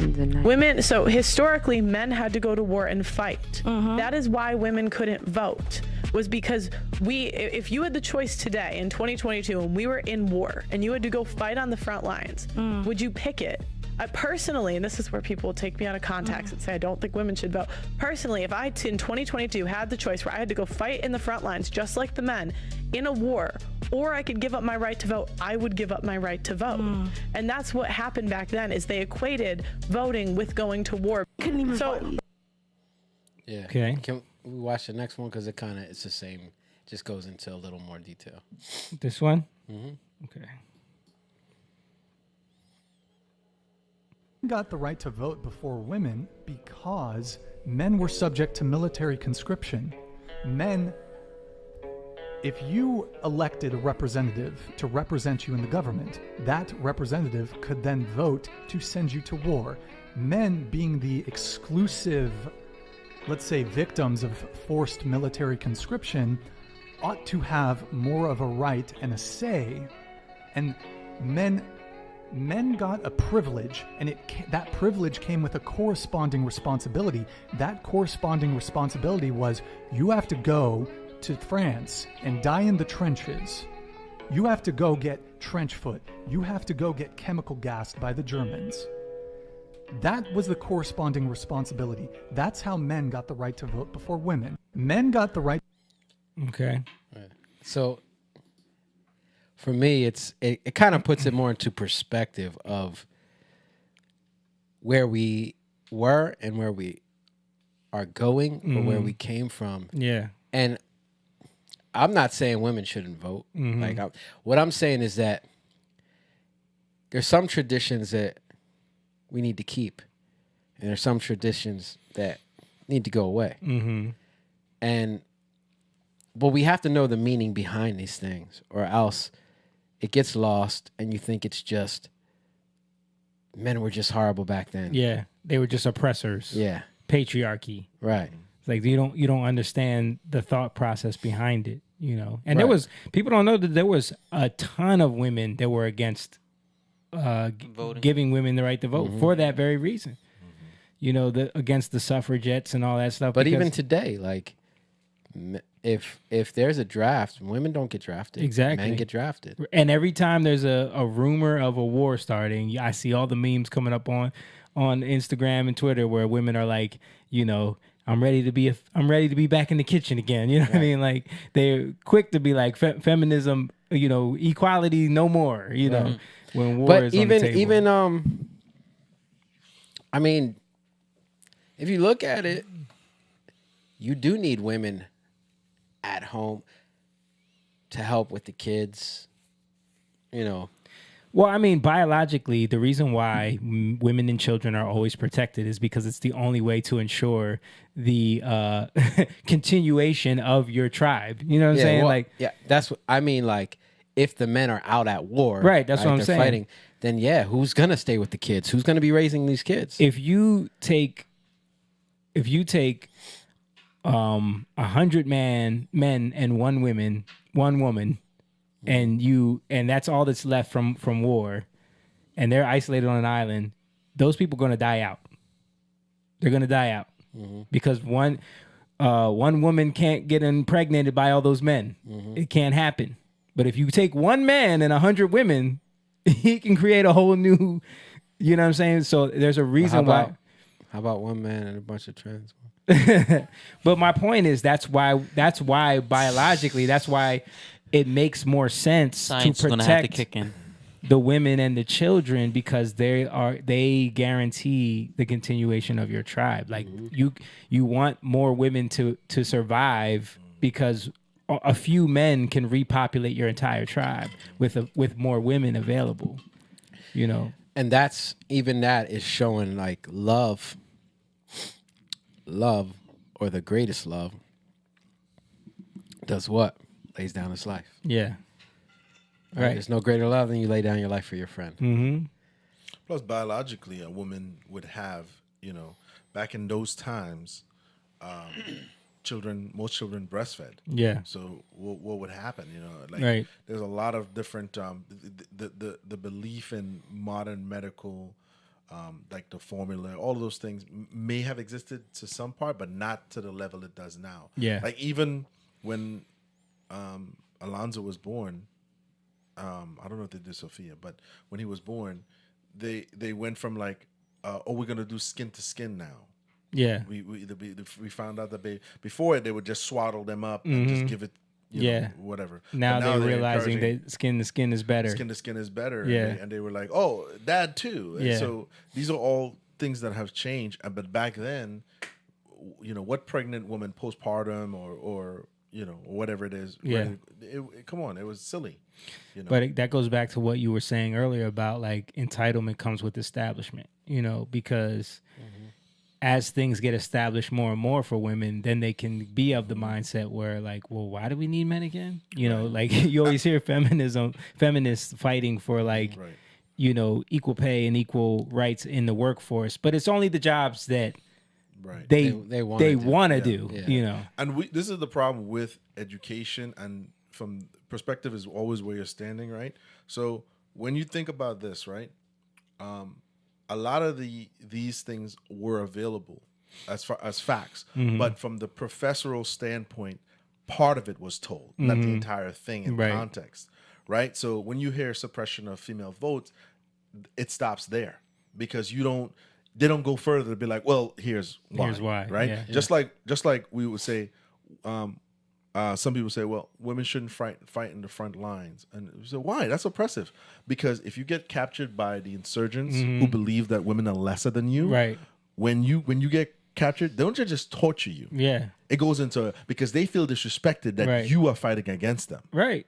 So that's an element that maybe they won't talk, because here we're talking about it from the power standpoint of you should have the right as a female to fight.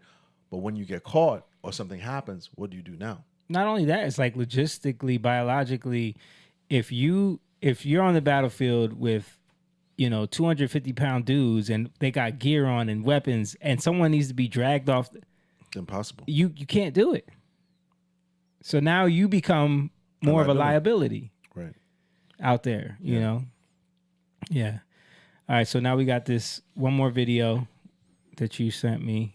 What do you think of this? Let's see what this says. Could not resist, so I had to look it up. From the Office of National Statistics, from a 2019 study, in ever-increasing numbers, we are now at a lesbian divorce rate of 72%.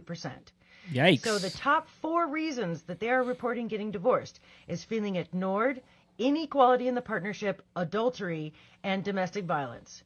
Personally, I feel like this lends some weight to men's arguments and complaints about how women are behaving in relationships. Because when you have lesbian divorce statistics that look like that, the girls are kind of telling on themselves.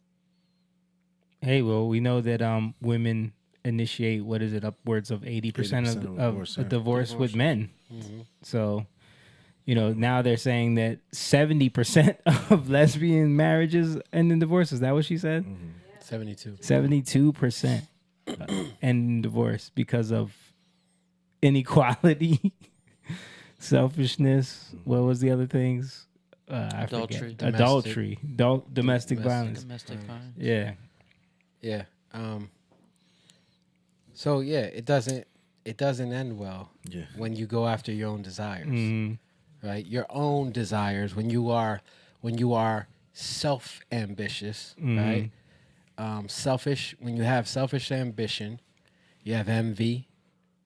Right? You want to fulfill your own desire based off of only yourself. Yeah. You're your own God now. right? Whether you want to see it that way or not, you're your own Elohim, right? And this is the issue that we have. You can't see things correctly. Yep. You can't. You're in darkness, and when you're confronted with light, are you going to turn to the light or are you going to run away? Right. Because you want to stay in your own desires. Yep. And I say this with all women don't need to get married. Just like all men don't need to. It's not like you can make that your God too. Yeah. You can feel like family and you have to get married. You have to have a family. That these things can become a power over you, right? Where now that's your image. It's not for everybody.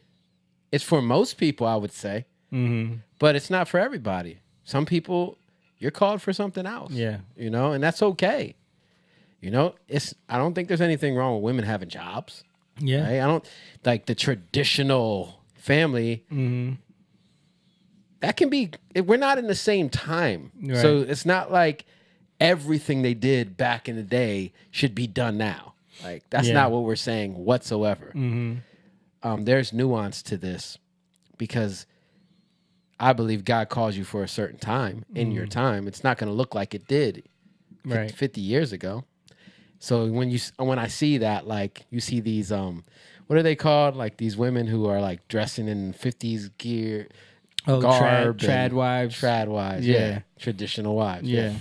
It becomes a caricature. It becomes a caricature. Yeah. And it's an outward appearance. And it's a misunderstanding. Yeah. Right? You're taking something that is true and then you're perverting it again. So it's like the pendulum just swings from one side to the other and you never get the point. Yeah. You never really get it. You miss it here and then it comes over here and you miss it over there. Again, like you said, there's no balance. It's a weight. Yeah. The scale is always tipped too far in one direction. It's never balanced. Yeah. All right, let's move on. I want to pull up this picture real quick. We got a couple minutes left before I'm gonna try to get through some of this stuff quickly before we wrap up. But pull this picture up for me, please, Mom. You guys see this right here? What does that look like to you? Wow, I see one American flag and a bunch of Chinese flags. This look like crazy. This could be San Francisco, a little right? parade in China, right? Nope. That my friends is San Francisco last week. When the boss came to visit. we were talking about the boss. Wow. And remember we showed those videos of how there was no homeless people and the city looked immaculate.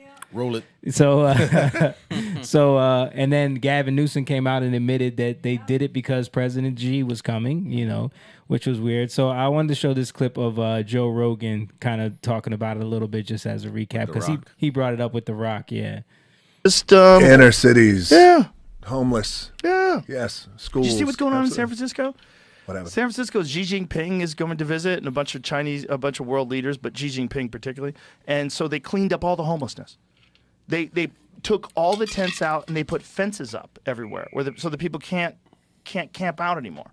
We don't even know what they did with them. I was just going to ask, what did they do with them? See if you can find a video of it. It's crazy. And then you got Gavin Newsom on TV who's making excuses for it. He's like, yeah, we did. Well, when people come over to visit, you clean your house up. Like, how about you fucking clean your house up? Take care of it first. All the time. Yes. If you can do this now, you could do this always. I'm assuming you did something ethically responsible with those people and housed them and put them up somewhere. I'm hoping that's what you did. You didn't just move their tent to the fucking middle of the desert or something. What have you done? There's some before and after pictures. Yeah. Insane. Well, this is just a couple of pictures, but the really wild ones are the fences. They put fences up everywhere so the people can't camp there anymore. Put troughs up right there. What are the troughs for? we showed that. That's weird. What are those for? Troughs are weird. But they hose down all the streets. Yeah, like, they hey hose guys, down the why don't you streets. fucking do this all the time? Like, why isn't this always like this? Yeah. This is what San Francisco used to be like. You ruined it. Now we know that you could fix it and fix it quick. Now we should be really upset. As upset as people were before about the homeless problem in San Francisco, they should be fucking furious about it now because they always had the ability to fix it quickly. Yes. And they brought San Francisco back quickly to safe and clean and no homeless people in the street. Now, is this temporary? Are you going to go right back to tents when Xi Jinping leaves? Probably. That's crazy. Where'd they go? Do we know? I don't know. What's the explanation? Yeah. So There's no explanation. There's no explanation. That's why I was looking. I was kind of looking for it. Yeah. But then I saw that video of them shipping homeless people to Hawaii, Right. giving them one-way tickets, and then they leave them there They're stuck there on some remote island in Hawaii. It's like they coerce them. They tell them like, "Look, there's gonna be work here. Yeah. they'll take care of you," and then they're just stuck. It's beautiful beaches. It's paradise. And now that could be correlated to what's going on here, but it seemed like that was happening for a while. Yeah. So, but then this dude went viral. He was talking about the situation with the homeless there. And let me ask you something. Did you see one video of them cleaning up the streets? Did you see one video of them hauling those homeless people off? No, you sure didn't. And isn't that amazing that not one person got a cell phone video of them in San Francisco rounding up the homeless and getting rid of all that shit. Not one cell phone video.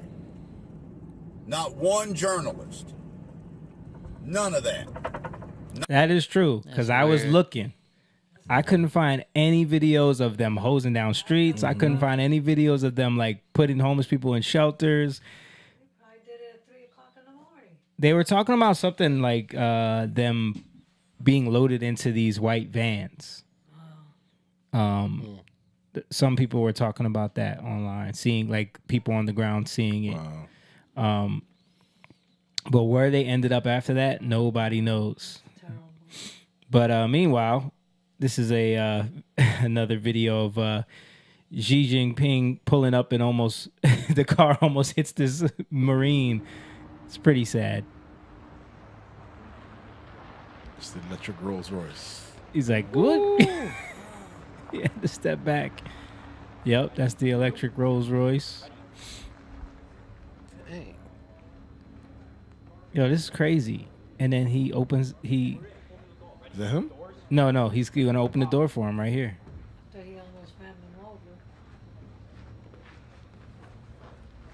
The boss. Ready, close. Ready, face. Forward. He's like, you owe me a lot of money. It's a subtitle. I like pizza chicken. Yeah, so that's him pulling up and meeting Biden. He's like, who are you again? You messed up my order. And then people pointed out that in that when they were walking in, there's U.S. Marines holding the Chinese flags in their hands.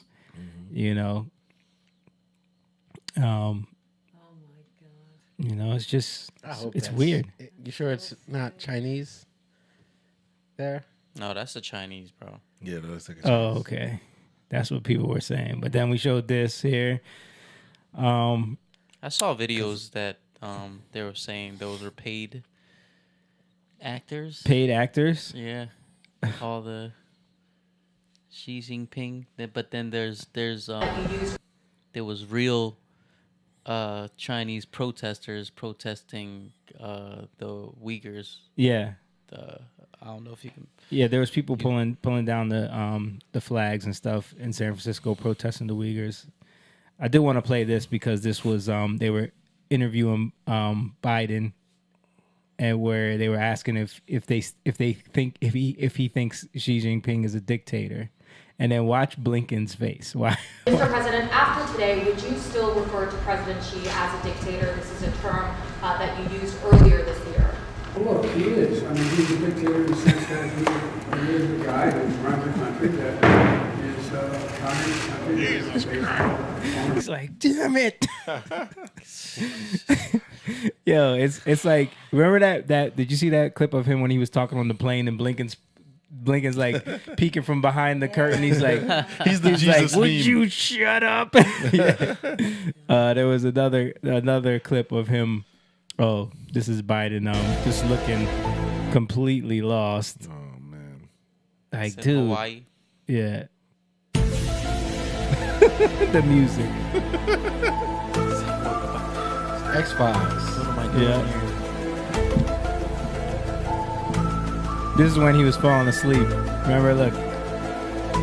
Twinkle, twinkle, little star. I had a long flight. Damn, where was that other clip? Oh, this is showing all the execs that were at this private dinner with him. Here's who was spotted at the exclusive dinner with President Xi. Tim Cook, of course. They do a lot of work over there in China. Blackstone, Steven Schwartzman, Larry Fink from BlackRock, Gilead Sciences, MasterCard, Boeing, FedEx, Bridgewater Associates. Yeah. They're all in the building, man. The boss is here. The boss is here. Yeah, so it was crazy to see that, man. To see how what they did in San Francisco, to see how they cleaned that up and how they got it all ready for him to come visit. Yeah. Do we have any comments?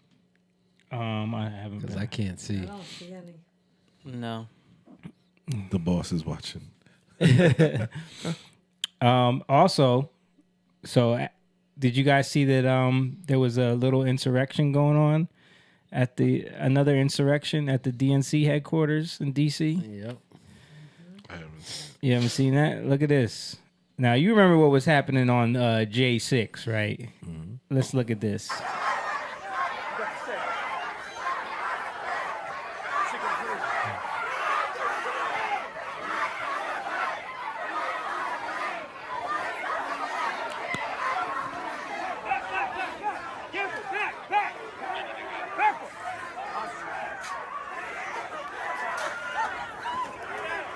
Oh, shit. So look, I just got thrown.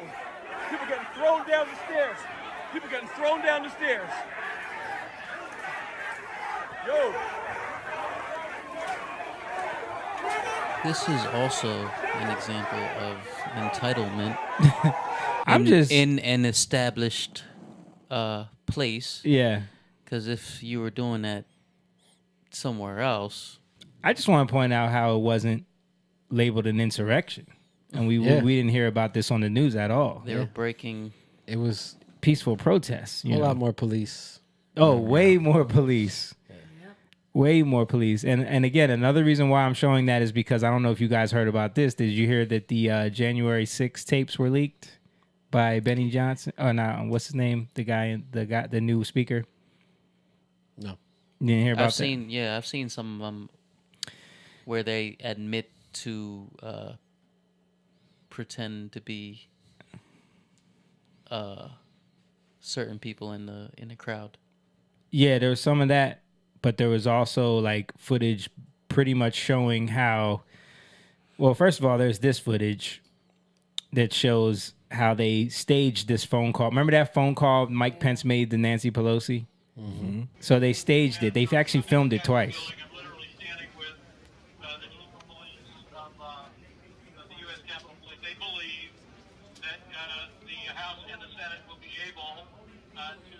Look at these people that just run the country.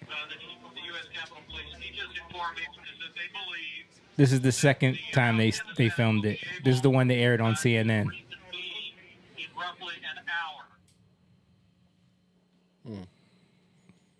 Two different shots, exact same recording, different people in each of the shots. You see? So she's filming it acting like Mike Pence is calling her in that moment. Also, so it's the same recording of Mike Pence talking. Yes, but it's being clearly filmed different. at two different times. Yeah, it's just funny with their mask and all the. Yeah, You sure that's not AI?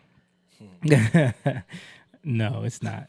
So the footage got released from like they released all the footage from January 6th. People have been going through it and showing how like First of all, there was barely any police there. Second of all, like nothing that they say really happened. But one of the big things was, and I'm trying to find the video where I had it.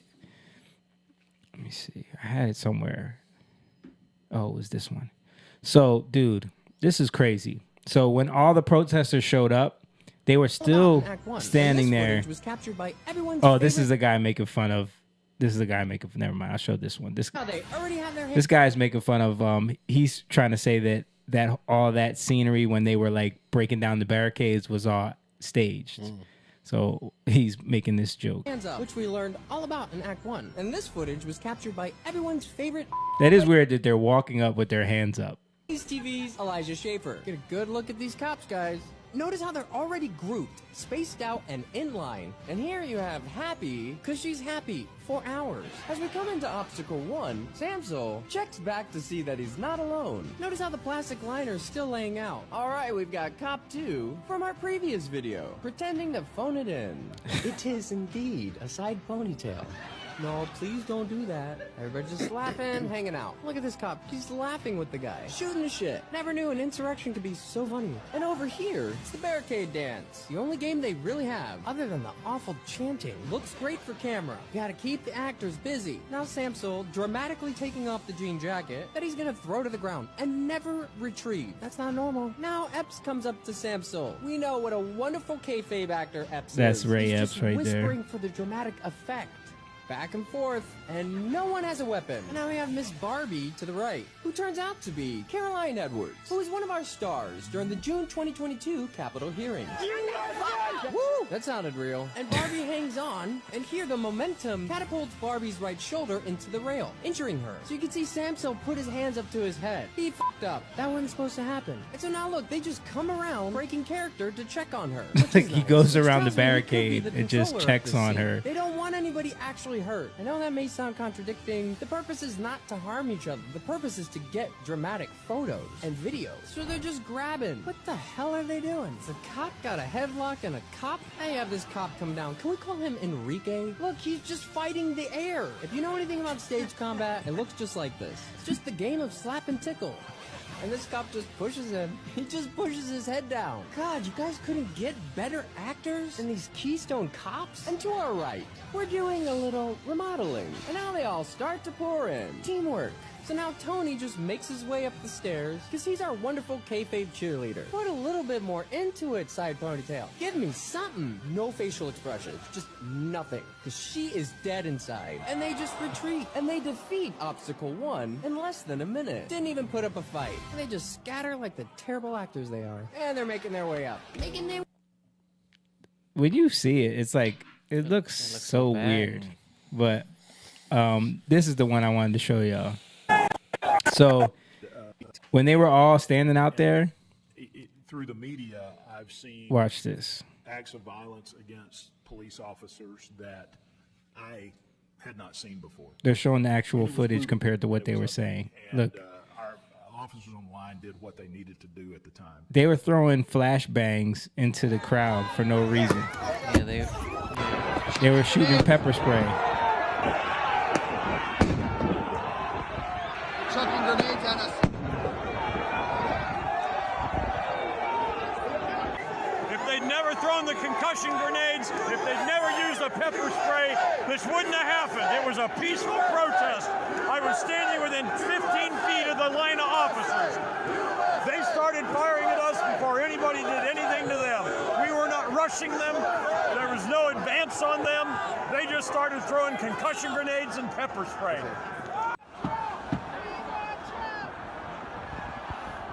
There's a lot of people though. They've been tear gassing us. I can't breathe. I can't breathe. I can't breathe. I can't breathe. I can't breathe. I can't breathe. I can't breathe. I can't breathe. I can't breathe. I can't breathe. I can't breathe.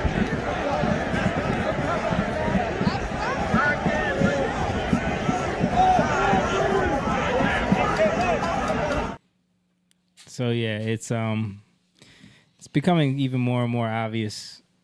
Yeah, you nothing's know, gonna happen.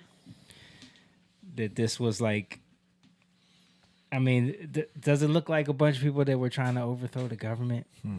You know? Yeah. It's just crazy, but I mean, we say it all the time. There's nobody with weapons. yeah. They released all the footage, and no one's talking about it. No one wants to. As I'm saying, they do nothing about it. Yeah, it's sad. It's sad, but we got people flooding in over the southern border. I saw videos of military helping people sneak in. I saw a video of someone confronting one of the FBI about these ghost buses. Did you hear about those ghost buses that they were finding at January 6th as well?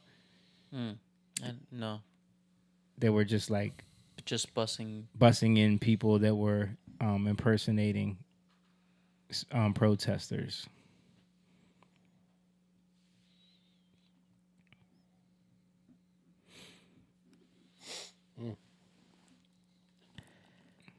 Interesting stuff, man. Yeah. All right, let's wrap it up. All right, guys. Well, everybody have a good Thanksgiving. Yes, sir. Hope you guys do the same. I'm going to be here on Friday. Yeah. Checking out the fridge. Yeah, there'll be some leftovers in there. Jake will be here. Mom will be here. Open the fridge as a courtesy to Simone, too. Yeah. And we might go to Simone's tomorrow if I have time. I'm going to be prepping some food tomorrow. But if I have some time, I'll come over to your spot. Anybody's welcome. What's going on over there? Just making some food. All right. My son will be with his mom Thursday, so doing something small with them tomorrow. Yeah. With some friends. Nice. I'm doing my own Jamie pork shoulder. Oh, yeah? You doing a Puerto Rican style? I don't know quite Puerto Rican style. Okay. But, You'll do your own little twist on it? Yeah. Okay. I'm doing one, too. Nice. I'm doing one, too. I'm actually doing two. I have two brining right now, and then I'm frying a turkey. My mom is baking a turkey, so we're going to have 2 turkeys, 2 pork shoulders. Really? Yeah. Yeah, but the turkey I'm making is only like 14 pounds. It's all right. And he has another turkey. Yeah, I have a 20-pounder. Nice. So there'll be lots of food here. Yep. And Right. I got mine brining in the buttermilk and all the spices Right. because I'm going to deep fry it. So it's going to be... My Thanksgiving, I hope Shaniqua's watching. My Thanksgiving is either going to be mellow or the greatest night ever. Why? Because my mother-in-law started the day. Oh, that's right. And my father-in-law decided, you know what, I'm coming. He's going to come So and he's coming. meet the new guy. He's coming. James is going Starting today? Yes, she is. James is going to be like Clint Eastwood with that phone. He's going to have it ready to draw at all times. Right, exactly. She's not going to be mad if you're saying this. So they all call him like, don't you act up? I'm like. So the new guy's going to be there. New guy's going to be. And he invited himself. He said, I'm coming. Yeah, he wants to see what this is all about. Right. Hey, man. Well, but it's gonna be good. It's gonna be good. I actually like Thanksgiving. Yeah. I was gonna say I'm very thankful. Like, this year has been it's been a strange year, but it's a good. I'm looking at the positive. Yeah. So I'm very thankful for that. I'm very thankful for family, friends, and a new chapter for me too. So I'm very thankful for that. I think keeping that in perspective, that it's not just about the food, right? But we were actually talking about that before you got here. Oh, okay. Yeah, Yes. we were talking about how the foundation, the idea of Thanksgiving gets lost in all of the food, and we were talking about how annoying Friendsgiving is because it's like it takes away from what it is. But yeah, and also about that. I think that theme of things are happening that we have, we have complaints, but focus on what you're grateful for. Yeah, that's what the thing is focusing on what you're blessed with. Yeah. You know what I mean? And not what you don't have. Yeah. You could work towards that, but I'll say even to be thankful for the problems. That we call problems. Yeah. A lot of times they're just opportunities. Yeah, that's true. You know, this is 2023 has definitely been a challenging year for me. You know what I mean, with everything that's been going on, especially recently.